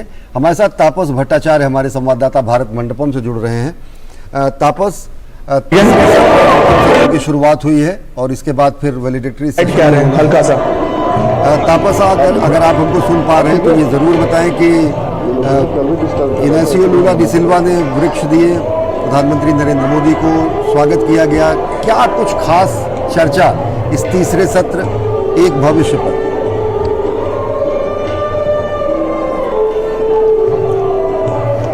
अश्विनी, आपकी आवाज ठीक से नहीं आ रही है। तीसरे सत्र में जो चर्चा के मुख्य बिंदु क्या हैं थर्ड सेशन के? जी अश्विनी, बहुत सारी इंपॉर्टेंट चीजों पे डिस्कशन होने वाला है। ये जो बार बार बात कर रहे हैं कि कैसे एक फ्यूचर इसको कैसे बेहतर किया जा सकता है। बहुत कल जैसे दिल्ली डिक्लेरेशन आया है, अफ्रीकन यूनियन को इंक्लूड किया गया G20 में, और जो बायोफ्यूल ग्लोबल अलायंस है, ये जो पहला दिन था वो उसमें बहुत सारी चीजें आई। जो दूसरा दिन है, जो आखिरी सत्र है, उसमें भी बहुत सारे पॉइंट्स पे डिस्कशन किया जाएंगे। अब हमें एग्जैक्टली हमें नहीं बताया गया कि क्या उन चीज में है, क्योंकि क्लोज डोर मीटिंग्स हैं, बट बहुत सारी ऐसी चीजें हैं, खासतौर से जो एनवायरनमेंट को लेके जो ट्रस्ट डेफिशिएंट हुआ है, जैसा प्रधानमंत्री ने कहा, उसको फिर से कैसे एक बार फिर से वापस लेके आया जाए, उस पर बातचीत करेंगे। तो जो तीसरा सत्र जो है वो बहुत ही इंपॉर्टेंट होने वाला है, और उसके बारे में और ज्यादा जानने के लिए मेरे साथ इस वक्त मौजूद है नितेंद्र। आप बहुत दिनों से देख रहे हैं इस तरीके से। अश्विनी जी पूछ रहे हैं कि तीसरे सत्र में क्या इंपॉर्टेंट होगा, उसके अलावा आपको क्या लगता है कि कितना बड़ा ये जो G20 का जो पहला दिन था वो इंपॉर्टेंट रहा? देखिए, फ्यूचर पे डिस्कशन इस वक्त हो रहा है, और फ्यूचर में क्या होना चाहिए? सतत विकास के लक्ष्य होना चाहिए, पर्यावरण फ्रेंडली होना चाहिए, और सबको समान रूप से अवसर मिलना चाहिए। प्रधानमंत्री ने कल जो दिल्ली घोषणा पत्र हुआ था, उसमें सबसे ज्यादा फोकस था कि वुमेन लेड डेवलपमेंट, यानी महिलाओं को आगे रख करके विकास अगर हो रहा है तो महिलाओं को ध्यान में रख कर किया जाए, और भारत ने इसमें कई कदम उठाए हैं। अगर महिला सशक्तिकरण की हम बात करें तो आपने देखा होगा कि स्वयं सहायता समूह के जरिए महिलाओं को सशक्त किया गया, उनकी आमदनी को बढ़ाया गया, और आज लखपति महिलाएं पूरे देश भर में हैं। और मैं ये यहाँ पर हम लोग हैं क्राफ्ट मार्केट सरस, इनफैक्ट मैं बोलने वाला था कि सरस, अगर मैं अपने कैमरामैन को बताऊं कि सरस दिखाएं आपको, सरस का जो स्टॉल लगा है वो स्टॉल बहुत अहम है। नितेंद्र जी बताइए। देखिए, सरस स्टॉल इसलिए भी लगाया गया कि वहाँ पर जितने भी सामान है वो महिलाओं द्वारा बनाया गया है, और ये पूरे देश भर की जो स्वयं सहायता वाली महिलाएं हैं उन्होंने बनाया है। और ये जो क्राफ्ट मार्केट है, इसमें अब डेलीगेट देख रहे हैं, कल से लेकर के आज आ रहे हैं, खरीदारी भी कर रहे हैं, और वो देखें कि भारत ने कैसे महिला सशक्तिकरण की दिशा में आगे बढ़ा है, और उसमें बहुत सारा काम किया है उनकी उन्नति के लिए, और वो शोकेस यहाँ पर किया जा रहा है। तो इसी तरह की डेवलपमेंट की बात हो रही है, चाहे वो हम जिसे में ग्लोबल साउथ की बात करें, उनको भी शामिल करके उनकी जो अर्थव्यवस्था है उनको बेहतर किया जाए। साथ ही साथ बीते 1.5 दशक में तपस पहला ऐसा G20 है जो काफी सफल रहा। सर्वसम्मति से जितने भी प्रस्ताव है उसको माना, पहले दिन ही डिक्लेरेशन आ गया। बिल्कुल, ये 1.5 दशक में पहली बार ऐसा हुआ है। तो सोचिए कि भारत की नेतृत्व क्षमता, भारत की जो आगे बढ़ने की क्षमता है, और कई मोर्चों पे भारत जिसको लीड कर रहा है, उसकी एक बड़ी सफलता। और प्रधानमंत्री की जो वो कहते हैं कि दुनिया में क्या होना चाहिए, मानव केंद्रित जो एक विकास होना चाहिए, उसको दुनिया स्वीकार कर रही है आज। मैं इसलिए आशीष जी एक और चीज बताना चाहूंगा कि यहाँ पे क्राउड बाजार है, यहाँ पे डेलीगेट्स आ रहे हैं। एक तरह से जो भारत का जो सॉफ्ट पावर है वो दर्शाया जा रहा है, एक तरह से वो पूरे विश्व के सामने आके खड़ा किया गया है। मैं आपने अभी थोड़ी देर पहले देखा सारस का, यहाँ पे अगर मैं दिखाऊं आपको मेरे राइट हैंड साइड पे एक चाय की टी स्टॉल बना हुआ है, वो दार्जिलिंग की स्पेशल चाय है, और यहाँ पे बहुत सारे बाहर के लोग आ रहे हैं, वो जो डेलीगेट आ रहे हैं वो चाय देख रहे हैं। उसके अलावा यहाँ पे पीछे किस तरह यहाँ पे ट्राइब्स इंडिया है, जो भारत की जो ट्राइब्स है उनके जो स्पेशल जो क्राफ्ट्स है वो यहाँ पे दिखाए जा रहे हैं। पीछे आप देख सकते हैं फोकस नॉर्थ ईस्ट। देखिए, हमेशा हम बार बार कहते थे act east, look east, now focused north east. आप देखिए बहुत बड़ी बात है कि अब कहीं ना कहीं ये एक तरह से बहुत इंपॉर्टेंस दी जा रही है नॉर्थ ईस्ट को, पूरे जितने भी नॉर्थ ईस्ट के स्टेट्स हैं उनको दी जा रही है, और हस्त जो शिल्प है उसको भी बहुत ज्यादा तवज्जो दी जा रही है। अगर मैं आपको एक बात दिखाना चाहूँ, यहाँ पे बहुत सारे ऐसे कलाकार हैं जो हाथों से बनाए हुए जो अपने दिखा रहे हैं, जो अपने शिल्प है उसको बेच रहे हैं, दिखा रहे हैं, और भारी मात्रा में लोग आ रहे हैं, भारी मात्रा में लोग, खासतौर से जो डेलीगेट आप देख सकते हैं मेरे ठीक सामने, यहाँ पे जो डेलीगेट है यहाँ के चेक कर रहे हैं ये जो काम एक बहुत ही एक्सक्विजिट काम है। तो इस तरीके के काम इस यहाँ पे देखने को मिल रहे हैं और बहुत ज्यादा लोग एक्साइटेड है। सॉफ्ट पावर, मैं जैसे बार बार कह रहा हूँ, सॉफ्ट पावर जो भारत का है वो एक बार फिर एक तरह से वर्ल्ड स्टेज पे, सेंटर स्टेज पे आया है, दिखाया जा रहा है। और इस जो दिल्ली डिक्लेरेशन है उसमें भी एक चीज जो देखी गई है, जो पूरा विश्व देख रहा था, इससे पहले भी बाली डिक्लेरेशन था, वहां पे भी भारत ने एक बहुत ही अहम भूमिका निभाई थी। इस दिल्ली डिक्लेरेशन में भारत ने बहुत अहम एक भूमिका निभाई है कि सारे लोगों को कंसेंसस लेके आए, कंसेंसस बिल्ड किया गया। और मतलब शायद पहली बार ऐसा हुआ है कि मतलब इतने सालों में कि पहले ही दिन दिल्ली डिक्लेरेशन को हरी झंडी मिली। नितिन, आपको भी लगता है कि शायद ये बहुत बड़ा एक इंडिया के लिए बहुत है? एक से आपस दोबारा जुड़ेंगे बिल्कुल। तापस आपके पास वापस आएंगे। क्राफ्ट जिला वो जगह है जहां पर इस वक्त बिल्कुल देश भर से हमारे कलाकार जुटे हुए हैं और भारत की जो लुप्त होती कलाएं हैं वो भी यहाँ पर प्रदर्शित की जा रही हैं। तमाम जो विदेशी मेहमान आ रहे हैं इस वक्त, लेकिन उसका रुख करेंगे। लेकिन इसके पहले आपको बता दें कि यहाँ पर प्रधानमंत्री नरेंद्र मोदी ने सोशल मीडिया प्लेटफॉर्म एक्स पर G20 शिखर सम्मेलन में हुई सार्थक चर्चा का एक वीडियो साझा किया है। आइए वो देखते हैं पहले।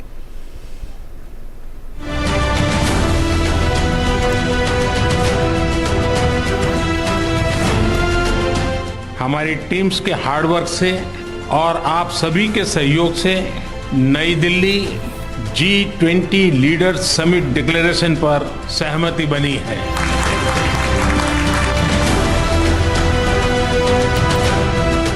मेरा प्रस्ताव है कि इस लीडर्स डिक्लेरेशन को भी एडॉप्ट किया जाए। मैं इस डिक्लेरेशन को एडॉप्ट करने की घोषणा करता हूं।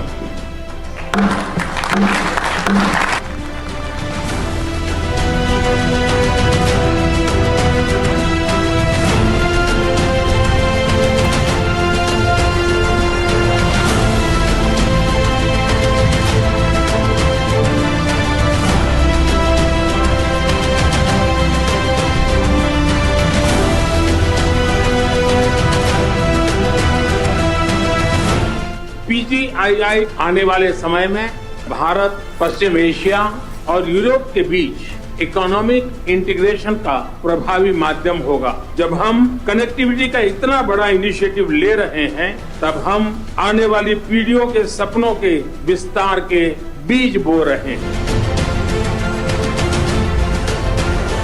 This is a big deal.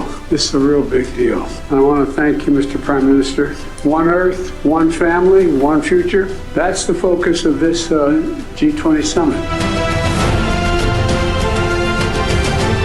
We commit to invest alongside with you on this road, and this is a very important project from Asia through Middle East to Europe to offer big opportunities and connect people.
ये तस्वीरें साझा की प्रधानमंत्री। बिल्कुल, ये पहले दिन की तस्वीरें हैं। ये वो तस्वीरें हैं जो हमेशा के लिए इतिहास में दर्ज हो गई हैं और लगातार अमृतकाल में विश्व कल्याण की महाकवरेज दूरदर्शन न्यूज द्वारा जारी है। और इस वक्त सीधे रुक करेंगे भारत मंडपम का, जहां मौजूद है आरेंद्र और ममता। आरेंद्र, ओवर टू यू। जया और अश्विनी, आपका हमारे साथ एक बार सभी दर्शकों का फिर से स्वागत है हमारे इस खास भारत मंडपम के इस स्टूडियो से। मैं आरेंद्र और मेरी सहयोगी ममता, हम दोनों आपका स्वागत करते हैं। समिट का आज दूसरा दिन और ऐतिहासिक समिट जो अपने आप में इतिहास लिखती नजर आ रही है। हम लगातार इतिहास को बनते देख रहे हैं, उसके साक्षी बन रहे हैं। अगर हम कल के दिन की बात करें तो एक ऐतिहासिक घोषणा पत्र पर सहमति बनी, और आज के सुबह की शुरुआत अगर बात की जाए तो किस तरह से महात्मा गांधी के विचारों को लेकर आज दुनिया नतमस्तक नजर आई। बापू के शांति अहिंसा के विचारों की ओर बढ़ते हुए कदम दुनिया के दिखाई पड़ रहे हैं। साथ ही साथ अब से कुछ देर पहले ट्रॉयका का भी एक नजारा देखने को मिला। ट्रॉयका वो प्रेसिडेंसी और मौजूदा प्रेसिडेंसी, उससे पहले की प्रेसिडेंसी और अगली प्रेसिडेंसी, यानी कि पहला इंडोनेशिया, मौजूदा भारत और आने वाला ब्राजील की बात की जाए, और तीनों विकासशील देश इस बात को बताते हैं कि दुनिया बदल रही है और बदलती दुनिया में भारत एक बड़ी लीड ले रहा है। ममता, बिल्कुल, और ऐसे में भारत, चूंकि आज शिखर सम्मेलन का दूसरा और आखिरी दिन है और जो सत्र वन फ्यूचर इस वक्त जारी है, उसके सत्र के बाद ब्राजील को अब अध्यक्षता सौंप दी जाएगी। लेकिन यह गौर करने वाली बात यह है आरेंद्र कि अध्यक्षता तो सौंपी जाएगी, लेकिन इसके बावजूद भारत के पास 30 नवंबर तक अध्यक्षता रहेगी। यानी 30 नवंबर तक भी जो बातें हैं, जो कार्य होने हैं, वो अभी आगे जारी रहेंगे। तो इसलिए ये समझना बहुत जरूरी है कि भारत जब इस शिखर सम्मेलन की अध्यक्षता के नाते घोषणा पत्र के माध्यम से एक मजबूत और कड़ा संदेश विश्व को दे पाया है, जब सर्वसहमति से दिल्ली घोषणा पत्र जारी हो गया है, तो उसके बाद ये महत्वपूर्ण हो जाता है आरेंद्र कि हम इस बात को भी समझें कि जो पहल सामने आई हैं, जो एक्शन ओरिएंटेड रूप में अंकित की गई हैं शब्दों में, अब उन्हें आगे कैसे बढ़ाया जाएगा, नजर इस पे भी रहेगी। बिल्कुल, और हमने देखा कि 3 सत्रों का जिक्र था, वन अर्थ, वन फैमिली और उसके बाद में वन फ्यूचर की बात, और तीसरा सत्र आज एक तरीके से चल रहा है। निश्चित तौर से उसकी जो जानकारी है वो हमको कुछ वक्त में मिलेगी, लेकिन वन फ्यूचर की अगर बात की जाए तो हम सब जानते हैं कि दुनिया को आइसोलेशन के तहत न आगे बढ़ने की गुंजाइश है और न आगे बढ़ने की संभावना है। ऐसे में हम हर एक मुल्क के साझा हित हैं और हमारा साझा भविष्य है। भारत यही बात लगातार कहता है कि किस तरीके से हमको मिलकर साझा भविष्य के लिए आगे बढ़ना है, क्योंकि हमने देखा कोविड के समय कैसी स्वास्थ्य की चुनौती आई, वो किसी एक देश तक नहीं थी, पूरी दुनिया के लिए थी। किस प्रकार से जलवायु परिवर्तन की समस्या आई, वो एक देश तक सीमित नहीं है, वो सबके लिए है। तो इस प्रकार की जो चुनौतियां हैं वो साझा चुनौतियां हैं, और साझा भविष्य, बेहतर भविष्य के लिए मिलकर काम करना होगा। निश्चित तौर से मुझे लगता है कि भारत लगातार जिस बात को जिक्र करता रहा है, शिक्षा, स्वास्थ्य, SDGs को लेकर, इनमें लगातार भारत तीसरे सत्र में जो साझा भविष्य है हमारा वसुधैव कुटुंबकम वाला, उसकी बात पुरजोर तरीके से रख रहा होगा। ममता, बिल्कुल, और जब हम साझा भविष्य की बात करते हैं तो जाहिर है कि सब मिलकर अगर काम करेंगे तभी हम साझा लक्ष्यों को हासिल कर पाएंगे। इसीलिए सतत विकास लक्ष्यों को लेकर जिस वित्त की जरूरत है, सतत विकास लक्ष्यों को लेकर जिस इच्छा शक्ति की जरूरत है, उसी को आगे लाने का प्रयास रहा है इस शिखर सम्मेलन के माध्यम से। और इसीलिए ये जरूरी हो जाता है इस बात को भी समझना कि इस बार के घोषणा पत्र में महिलाओं पर भी जोर रहा है। पहली बार इस मुखरता के साथ महिलाओं के मुद्दे को आगे उठाया गया, और प्रधानमंत्री ने जब घोषणा की थी कि उनके ऊपर कार्य समूह भी बना है जो आज तक G20 में नहीं बना था। स्टार्टअप 20 की घोषणा की गई है, इसकी सराहना की गई है। युवाओं को स्टार्टअप्स के माध्यम से कैसे जोड़कर उन्हें बेहतर भविष्य दिया जाए, वन फ्यूचर में उनका भी योगदान जरूरी है।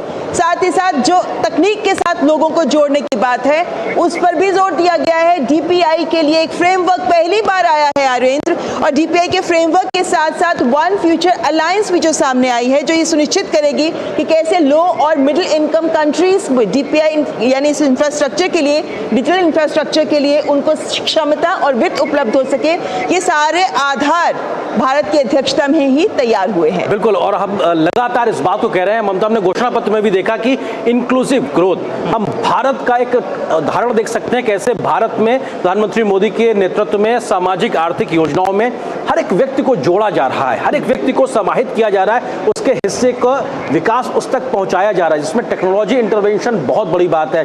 तो जब हम साझा भविष्य के माध्यम से दुनिया के फ्यूचर की बात करते हैं, वन फ्यूचर, तो इंक्लूसिव ग्रोथ की बात करते हैं, इसमें कोई भी देश छूटने ना पाए। इसीलिए भारत की अध्यक्षता में एक ऐतिहासिक पल लिखा देखने को मिला कल हमको, जब अफ्रीकन यूनियन को शामिल किया गया, और वो कहीं ना कहीं भारत की पहल, भारत की प्रेसिडेंसी में एक इतिहास हुआ। हमने जब इंक्लूसिव ग्रोथ की बात की, तमाम देश ग्लोबल नॉर्थ और ग्लोबल साउथ के बीच में कहीं डिवाइड नजर आते हैं, लेकिन भारत उस असमता को समता मूलक तरीके से आगे बढ़ाने की पुरजोर वकालत करता है। सबका साथ, सबका विकास, सबका विश्वास और सबका प्रयास का मंत्र के साथ आगे बढ़ने की बात कर रहा है। तो निश्चित तौर से जब हम इंक्लूसिव ग्रोथ की बात करते हैं तो साझा भविष्य इस लिहाज से दिखता है कि जो क्षमताएं भारत के पास में है या जो क्षमताएं अन्य देशों के पास में है, मिलकर एक कॉमन प्लेटफॉर्म पर हम उसको साझा करें, मिलकर इस प्रकार की क्षमताओं से हम आगे बढ़ते नजर आए, तब जाकर शायद हम एक बेहतर दुनिया का निर्माण कर पाएंगे। क्योंकि हम अगर आइसोलेशन में काम करते नजर आएंगे तो शायद वो बेहतर नहीं होगा। जैसे भी हम आप मिलकर काम कर रहे हैं ना, इसी तरीके से सबको मिलकर काम करना पड़ेगा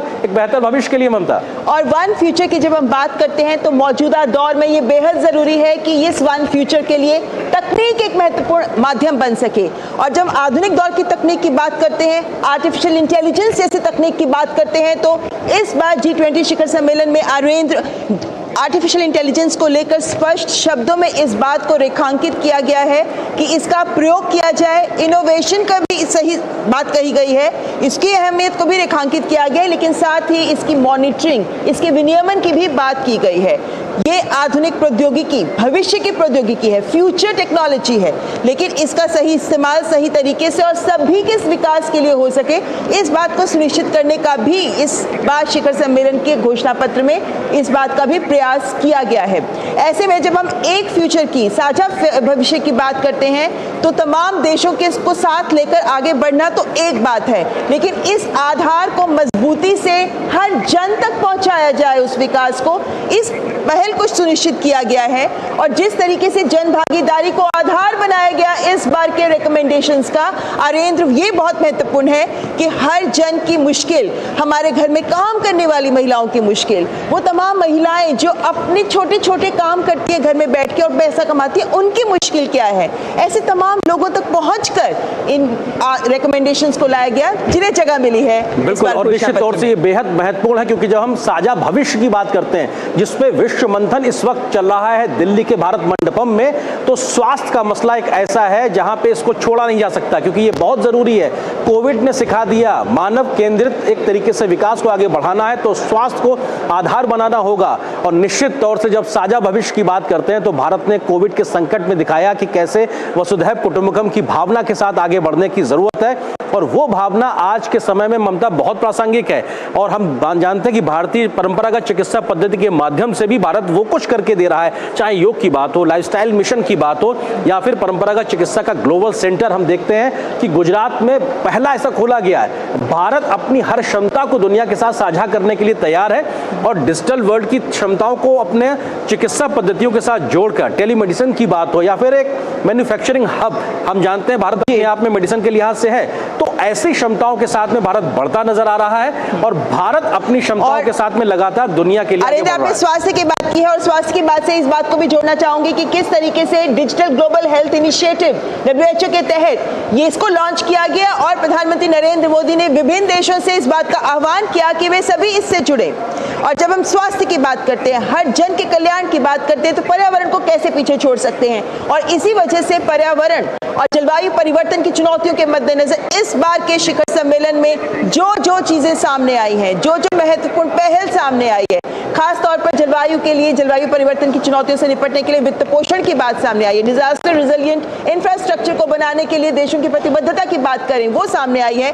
वो आर्येंद्र सभी इस बात को रेखांकित करते हैं कि साझा भविष्य के लिए आइए मिलकर चलें, जैसा पीएम ने कहा। और इसीलिए ये जो ग्लोबल बायोफ्यूल अलायंस का जिसको लॉन्च किया गया, जिसमें 19 देश जुड़ चुके हैं, 12 अंतर्राष्ट्रीय संगठन जुड़ चुके हैं, ये भी दिखाता है कि आने वाले भविष्य में ये महत्वपूर्ण मोर्चा संभाल सकता है इस चुनौती पर। बिल्कुल, और ममता, क्योंकि हम जब साझा भविष्य की बात करते हैं तो ये जानना बहुत जरूरी है कि आज के दिन की शुरुआत अहिंसा और शांति के संदेश के साथ में हुई है, क्योंकि महात्मा गांधी के समाधि पर देश के दुनिया भर के नेताओं का जाना, और उन तस्वीरों ने भी सबका ध्यान खींचा जब तमाम विश्व के बड़े बड़े धुरंधर नेता कहा जा सकता है, विश्व स्तर के वैश्विक नेता जो दुनिया में अपना एक रसूख रखते हैं, वो सब भारतीय महात्मा गांधी के प्रति अपना सम्मान प्रकट करते हुए नंगे पांव उनकी समाधि स्थल तक गए। ये दर्शाता है कि दुनिया आज भारतीयता को और लगातार कहीं ना कहीं एक तरीके से आत्मसात करने की कोशिश कर रही है। हमारे जो मर्यादाएं हैं, जो हमारी वैल्यूज हैं, उसका सम्मान करती अगर दुनिया नजर आ रही तो ये ऐसे ही नहीं है। हमारे वैल्यूज में वो दम है, हमारे उन सिद्धांतों में वो दम है। इसकी वजह से शायद आज दुनिया हमारी तरफ देख रही है और महात्मा गांधी के शांति अहिंसा के सिद्धांत इस लिहाज से भी बहुत जरूरी है क्योंकि हमको जो भविष्य की हम बात करते हैं वहां पर शांति बहुत जरूरी है ममता। और ये शांति तब स्थापित होगी जब भारत जो पहल कर रहा है कि ये बापू की धरती है, बुद्ध की धरती है, आज युद्ध का समय नहीं, बुद्ध का समय है, शांति का समय है। और जब मिलकर इस दिशा में आगे बढ़ेंगे और भारत जो पहल कर रहा है तो निश्चित तौर से उसका कैसा दिखाई पड़ेगा साझा भविष्य के तौर पर आने वाली पीढ़ी के लिए। इस बार जो घोषणा पत्र आया है, इस बात को ध्यान देना चाहिए कि इस घोषणा पत्र में जो भू राजनीतिक संदर्भ का पैराग्राफ था, उस पैराग्राफ को आखिर में डाला गया और उसके शब्दों को बहुत ध्यान से फ्रेम किया गया ताकि सबकी सहमति भी बन सके और सही संदेश भी विश्व को मिल सके। और इन मायनों में ये बेहद महत्वपूर्ण हो जाता है कि प्रधानमंत्री जो संदेश सभी वैश्विक मंचों से देते आए हैं कि ये दौर युग का नहीं है, युद्ध का नहीं है, ये दौर है जहां पे सभी विवादों का समाधान संवाद से होना चाहिए। इस बात को सामने रखा गया है, शब्दों में इसको रखा गया है। बहुत से देश ऐसे हैं जो ऋण संकट से जूझ रहे हैं और ऐसे देशों का विकास बाधित हो रहा है। ऐसे में ऐसे मुद्दों को भी, या यूं कहूं ज्वलंत मुद्दों को आरेंद्र इस घोषणा पत्र में जगह मिली है, समाधान की दिशा मिली है और वो ये सुनिश्चित करता है कि जो वन फ्यूचर सेशन इस वक्त शिखर सम्मेलन में जारी है उस साझा भविष्य का आधार इसी घोषणा पत्र से निकलता दिखता है। ममता, हमें ये भूलना नहीं चाहिए कि हमने कल देखा जिस बात का जिक्र कर रहे हैं नए इनिशिएटिव्स का, India middle east European union economic corridor की भी शुरुआत हुई है। ये बताता है कैसे कनेक्टिविटी को माध्यम से एक जुड़ाव तमाम देशों के बीच में हो रहा है। जब इसको लॉन्च किया गया, भारत के प्रधानमंत्री नरेंद्र मोदी के अलावा तमाम विश्व नेताओं ने साथ में कहा ये आपसी संपर्क को बढ़ाएगा, पीपल टू पीपल कॉन्टैक्ट को बढ़ाएगा, ये इकोनॉमिक एक्टिविटीज को बढ़ाएगा और इसके साथ साथ कैसे भारत बदलते विश्व परिदृश्य में कनेक्टिविटी के माध्यम से एक बदलते दुनिया को, बेहतर दुनिया की ओर कदम को आगे बढ़ाएगा। और निश्चित तौर से भारत लगातार इस बात की वकालत करता रहा है कि ये जरूरी है, आपस में संपर्क जरूरी है, पीपल टू पीपल कॉन्टैक्ट जरूरी है। ये जो गैप्स है इसके बीच में ब्रिजिंग करना पड़ेगा, इन गैप्स को हटाना पड़ेगा। और इस प्रकार के जो इनिशिएटिव्स हैं जिसमें हम कनेक्टिविटी पे जोर दे रहे हैं, चाहे वो फिजिकल कनेक्टिविटी हो, चाहे डिजिटल कनेक्टिविटी हो, चाहे वो इकोनॉमिक कनेक्टिविटी हो या फिर इंफ्रास्ट्रक्चर कनेक्टिविटी हो, इन तमाम चीजों में लेकर पीपल टू पीपल कनेक्टिविटी भी अपने आप में बेहद महत्वपूर्ण है। तो कनेक्टिविटी यानी कंप्रिहेंसिव कनेक्टिविटी जिसमें सारे फैक्टर्स आ जाते हैं, ये बहुत जरूरी है। और इस लिहाज से अगर देखा जाए तो इस दिशा में भारत के लीडिंग रोल में इस दिशा में एक बड़ा काम देखने को मिला है और निश्चित तौर से ये कनेक्टिविटी, कंप्रिहेंसिव कनेक्टिविटी एक बड़ा रोल अदा करती नजर आएगी। ममता, जब हम एक भविष्य की बात करते हैं, साझा भविष्य की बात करते हैं तो सतत विकास लक्ष्यों को सामने रखा गया। 2030 तक हमें उन लक्ष्यों को हासिल भी करना है और उनके लिए भी जिस वित्त की ज़रूरत है, उसके लिए भी जिस सहायता की ज़रूरत है, उसके लिए विकसित देशों को जिस तरीके से सामने आना है और मदद करनी है, जिस तरीके का तकनीकी ट्रांसफ़र भी ज़रूरी है, हस्तांतरण ज़रूरी है, चाहे वो पर्यावरण को लेकर है और वो पर्यावरण को दिया गया फंड हमें सतत विकास लक्ष्यों को इन देशों में हासिल करने में सहायता करेगा। ये तमाम बातें वो बातें हैं जिनको इस मंच पर भारत की अध्यक्षता में मुखरता से आवाज़ मिली है। इस बार का शिखर सम्मेलन G20 को नई दिशा देता हुआ नजर आ रहा है। इस बार का शिखर सम्मेलन ये सुनिश्चित कर रहा है कि कैसे आने वाले दिनों में ये आधार जो भारत ने दिया है यहीं से आगे भविष्य को बढ़ना होगा और इसीलिए भारत की अध्यक्षता की सराहना हर ओर हो रही है। यहाँ पे अरिंदर ये जरूर बताना चाहूंगी कि हमने ये दृश्य तमाम देखे कि ये ना केवल राष्ट्राध्यक्षों के साथ औपचारिक सेशंस हो रहे थे बल्कि साथ ही साथ जो उनके स्पाउसेस थे उन्हें भी दिल्ली दिखाया जा रहा था, उन्हें भी हमारी संस्कृति से रूबरू करवाया जा रहा था। और बहुत से स्पाउसेस ने हमने देखा कि साड़ी में हमारे देश के राष्ट्रीय परिधान में वो नजर आई हैं, जो ये दिखाता है कि ना केवल राष्ट्राध्यक्ष बल्कि उनके स्पाउसेस भी भारत की संस्कृति को गर्व से अपनाती हुई उसका अनुभव लेते हुए नजर आए। बिल्कुल ममता, जब हम साझा भविष्य की बात करते हैं तो दुनिया का सबसे बड़ा जीवंत लोकतंत्र हिंदुस्तान इस बात को कहता है कि लोकतांत्रिक व्यवस्थाओं से हमें आगे बढ़ने की जरूरत है। और हमने देखा कि कल भी लोकतांत्रिक मूल्यों का एक तरीके से प्रदर्शन प्रधानमंत्री के माध्यम से किया गया, जब नालंदा की तस्वीर को बैकड्रॉप में रखा गया। और बहुपक्षवाद यानी मल्टीलेटरलिज्म का भी बात लगातार भारत वैश्विक मंच पे करता है और इस मंच से भी कहता रहा है, ग्लोबल साउथ की आवाज की भी एक मंच देने की बात करता रहा है। तो निश्चित तौर से जब मल्टीलेटरलिज्म की बात होती है तो ये बहुत जरूरी होता है और इस लिहाज से भारत लगातार प्रयास कर रहा है और हमें लगता है कि ये सब चीजें भी साझा भविष्य के लिहाज से बहुत जरूरी हैं। तो जब ये सत्र का समापन होगा और बड़े बिंदु हमारे सामने आएंगे तो जाहिर है कि ये तमाम बिंदु भी इसी शिखर सम्मेलन के आधार को और मजबूत करते नजर आएंगे। फिलहाल आइए वापस ले चलते हैं आपको स्टूडियो में जया और अश्विनी के पास। बहुत बहुत धन्यवाद ममता और आरेंद्र, भारत मंडपम से ताज़ा जानकारी और अपडेट देने के लिए। दूरदर्शन के माध्यम से देशव्यापी और विश्वव्यापी G20 शिखर सम्मेलन का इस व्यापक प्रसारण किया जा रहा है। सबसे विश्वसनीय और सबसे विश्लेषणात्मक जानकारी के लिए लगातार आप दूरदर्शन देखते रहिए। DD न्यूज़ एकमात्र ऐसा चैनल है जो इस पूरे शिखर सम्मेलन का आधिकारिक रूप से प्रसारक है और सबसे विश्वसनीय और सबसे विश्लेषणात्मक जानकारी यहीं पर उपलब्ध है। हमारे साथ स्टूडियो में डॉक्टर अंशु जी हैं और साथ ही साथ हमारे साथ एक और मेहमान जुड़ रहे हैं, प्रोफेसर राकेश मोहन जी, जो कि former dean Indian institute of foreign trade हैं। दोनों खास मेहमानों का बहुत बहुत स्वागत है। प्रोफेसर राकेश मोहन जी, आपसे जानना चाहेंगे, हमारे जो सहयोगी भारत मंडपम थे उन्होंने बहुत सारे एस्पेक्ट को बताया कि कैसे दिल्ली डिक्लेरेशन में उन सबको शामिल किया गया। एक पक्ष ये भी है कि हथियारों की तस्करी या फिर फाइनेंशियल एक्शन टास्क फोर्स या फिर TF जैसी संस्थाओं के संसाधनों को मजबूत करने की प्रतिबद्धता दर्शाई गई है। किस रूप में देखते हैं जो मनी लॉन्ड्रिंग के लिए या फिर धन का शोधन का है जो प्रक्रिया है अलग अलग देशों में, कहीं ना कहीं वो टैक्स हेवन बताए जाते हैं। G20 में इस समस्या से निपटने के लिए दिल्ली घोषणा पत्र किस तरीके से और कितना मददगार साबित हो? देखिए, ये घोषणा पत्र बहुत इंक्लूसिव है और आपने देखा कि ये inter cross country financial terrorism and ये मनी लॉन्ड्रिंग का जो है ये बहुत बड़ा नेटवर्क है और इसमें जब तक सभी देश एक साथ नहीं आ जाते हैं तो उसमें इन्वेस्टमेंट और एक्सपोर्ट इंपोर्ट के ट्रांजैक्शंस को, जिसको हम टैक्स हेवंस कहते हैं, उसके तरह से हम यूज करते हैं और उसके अलावा मनी लॉन्ड्रिंग भी होती है। तो वो जो है उसको हम इंक्लूसिवनेस की बात है और जब तक सारे देश एक साथ इसके ऊपर एक्ट नहीं करेंगे तो समस्याएं जैसे हमारे आसपास के देशों में है, हमारे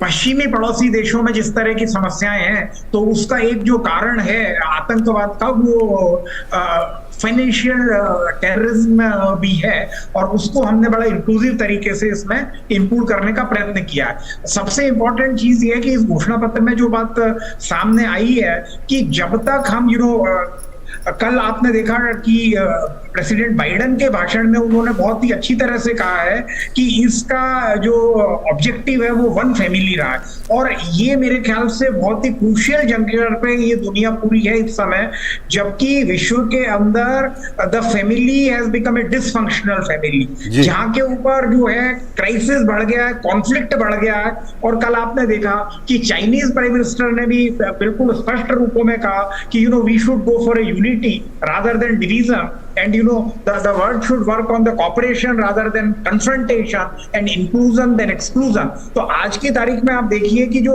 विश्व के अंदर केवल द पोवर्टी की समस्या से ज्यादा फूड ग्रेन की समस्या पैदा हो गई है। फूड ग्रेन की बहुत सारी समस्या मैनमेड है, जो रशिया और यूक्रेन जो मेजर उसके एक्सपोर्ट निर्यातक थे फूड ग्रेन के, वहां पे कुछ युद्ध के कारण समस्या हुई और युद्ध के अलावा जो समस्या हुई वो कुछ उनके लीगल एक्शंस के कारण हुई। तो उसको थोड़ा अलग भी रखा गया युद्ध को, क्योंकि कल ये बिल्कुल घोषणा पत्र में कहा गया है कि दिस G20 फोरम पीस और सिक्योरिटी से हम अलग रखेंगे, लेकिन जहां तक इकोनॉमी का सवाल है उस पर इसका इम्पैक्ट होता है वॉर का, उसको हमने बहुत ही बैलेंस तरीके से किया है। और मुझे लगता है कि ये जो है आम जन की जो समस्या है, purest of the poor on the earth, like Africa, 54 countries, where poorest of the poor lives. जी अफ्रीका क्या, हाँ जी।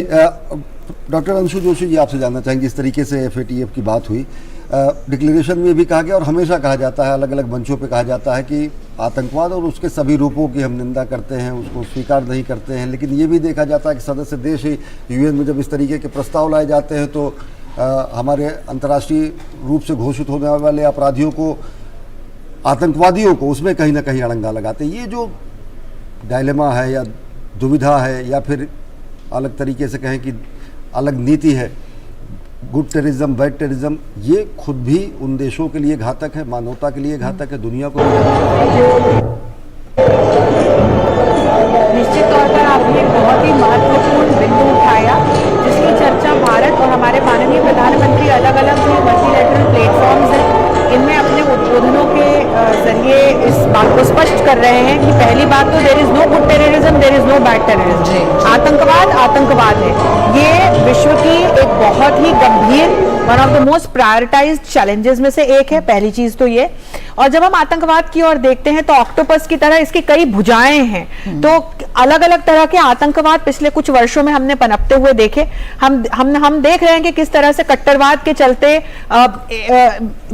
जो आतंकवाद की ये समस्या है वो वैश्विक स्तर पर एक बहुत बड़ा गंभीर सुरक्षा के लिए संकट उत्पन्न कर चुकी है। हम तरह तरह के आतंकवादी संगठनों को देख रहे हैं, उनको मिलने वाली फंडिंग को देख रहे हैं, और यहां ये बड़ी रोचक सी बात आपने जो कही, बिल्कुल सही बात, कि कुछ देश ऐसे हैं जो इन मंचों का हिस्सा हैं पर वे आतंकवाद की भर्त्सना नहीं करते, क्योंकि वे देश स्वयं आतंकवाद का पालन और पोषण करते हैं, और ऐसे देशों की जितनी निंदा की जाए कम है। UN के मंच से भारत इस बात को भी बड़ी स्पष्टता के साथ रख चुका कि जो देश आतंकवाद को का पालन पोषण करने में सहायता करते हैं, ऐसे देशों को हमें चिन्हित करना चाहिए, उनको एक वार्निंग दी जानी चाहिए।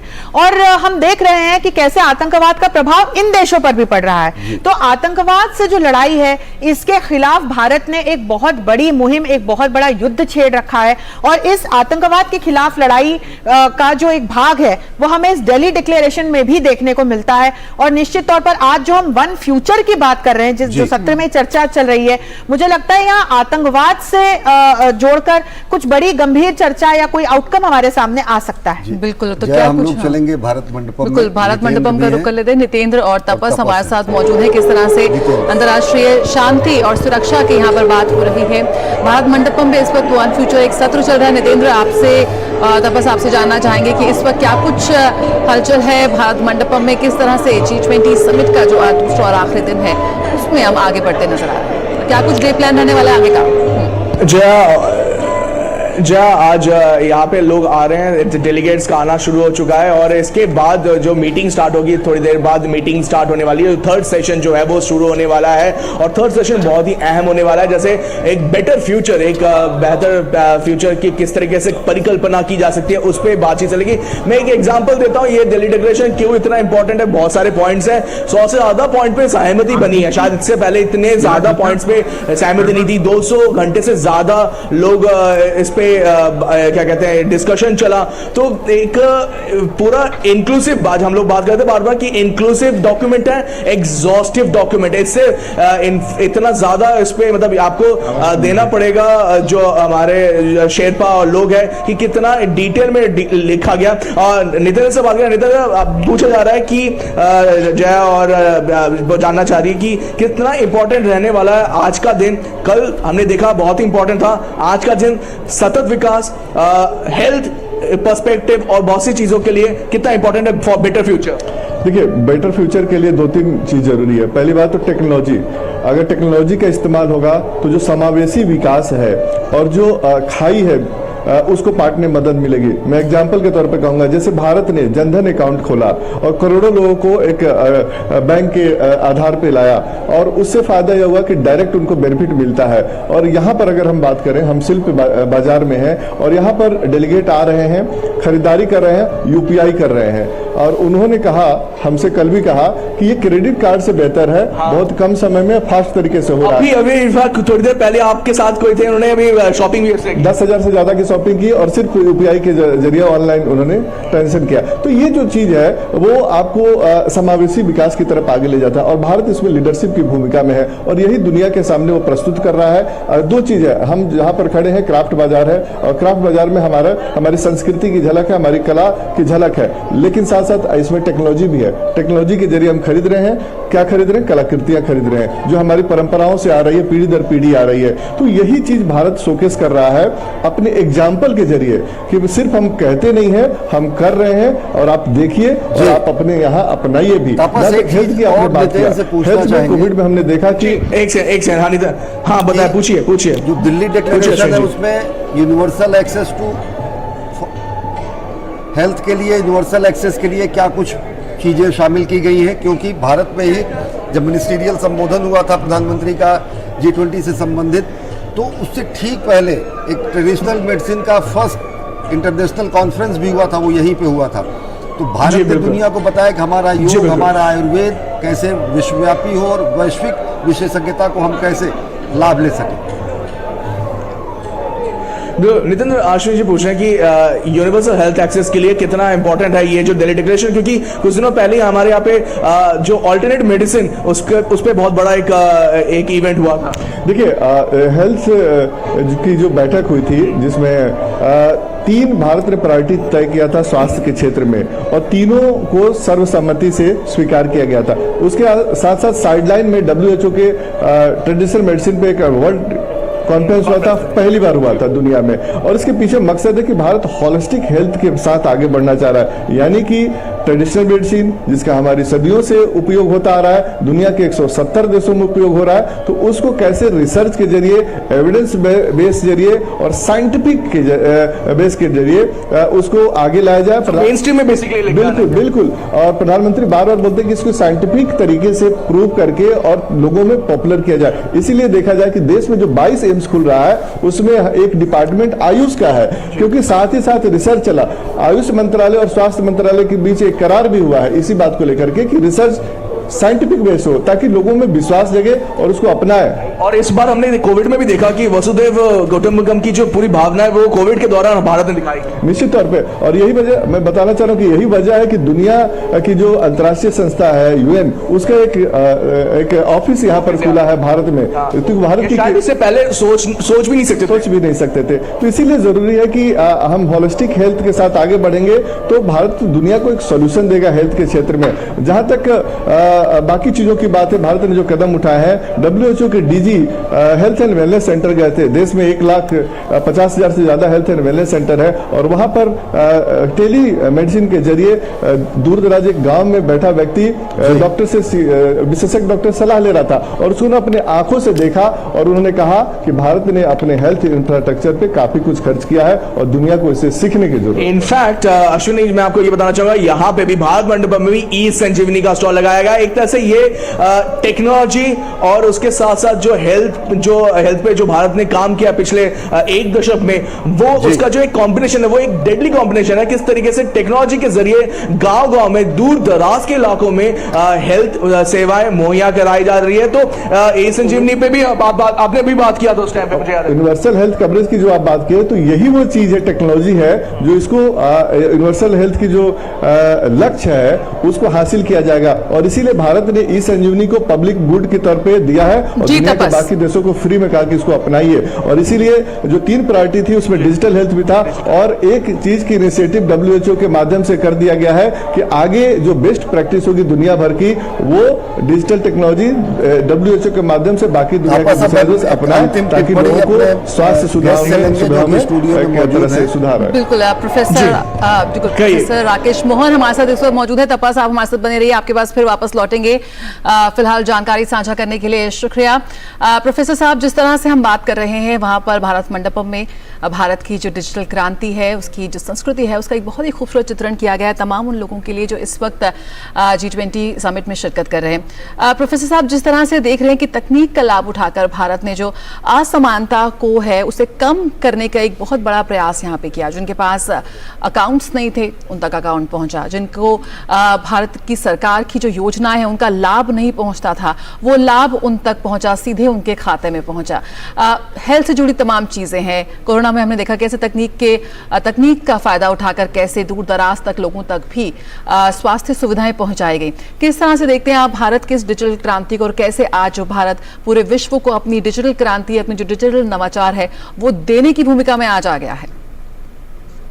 देखिए, ये भारत का बड़ा अभूतपूर्व कदम है कि हमने न केवल ये डिजिटल पब्लिक इंफ्रास्ट्रक्चर क्रिएट किया है, लेकिन हमने ये डिमॉन्स्ट्रेट किया है इस G20 समिट के जरिए भी कि टेक्नोलॉजी को यूज करते हुए कैसे आप अपनी इनहेरेंट स्ट्रेंथ को बढ़ाते हुए लोगों को इंक्लूसिवनेस में लाया जा सकता है और लोगों को पॉवर्टी से ऊपर उठाया जा सकता है। भारत का डिजिटल पब्लिक इंफ्रास्ट्रक्चर वो विच अकाउंट फॉर 1.3 बिलियन लोगों को, 130 करोड़ लोगों को इस देश में आधार इशू हो चुका है, which is almost multiple times of population of Britain, which is almost 4 times population of America।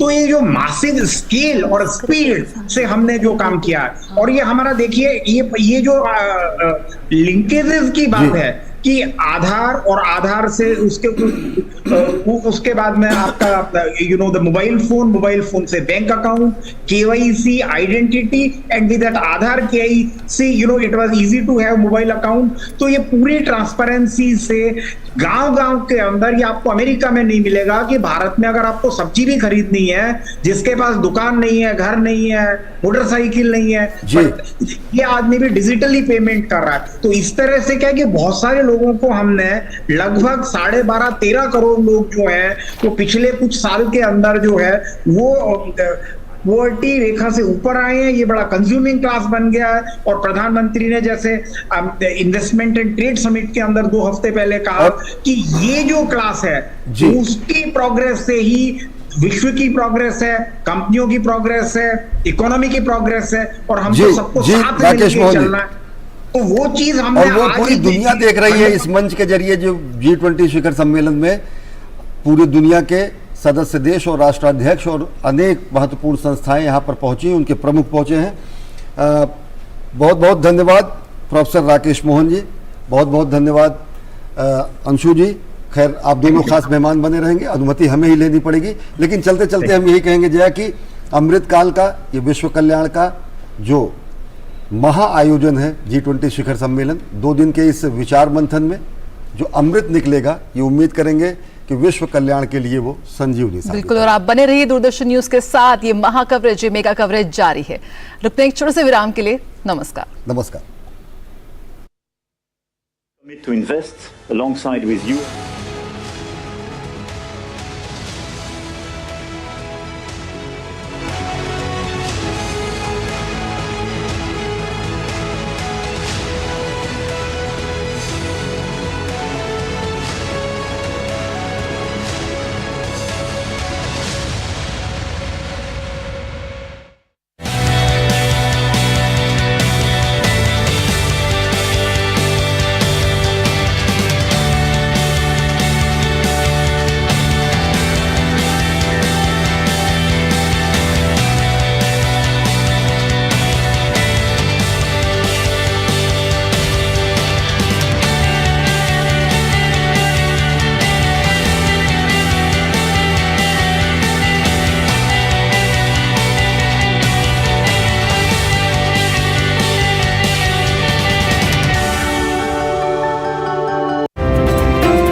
परिवार एक दुनिया। मंडपम से शिखर सम्मेलन की हर एक्सक्लूसिव कहानी, हमारे एंकर्स और संवाददाताओं की जुबानी। G20 शिखर सम्मेलन की पल पल की खबर। शिखर सम्मेलन की मेगा कवरेज सिर्फ डीडी न्यूज पर।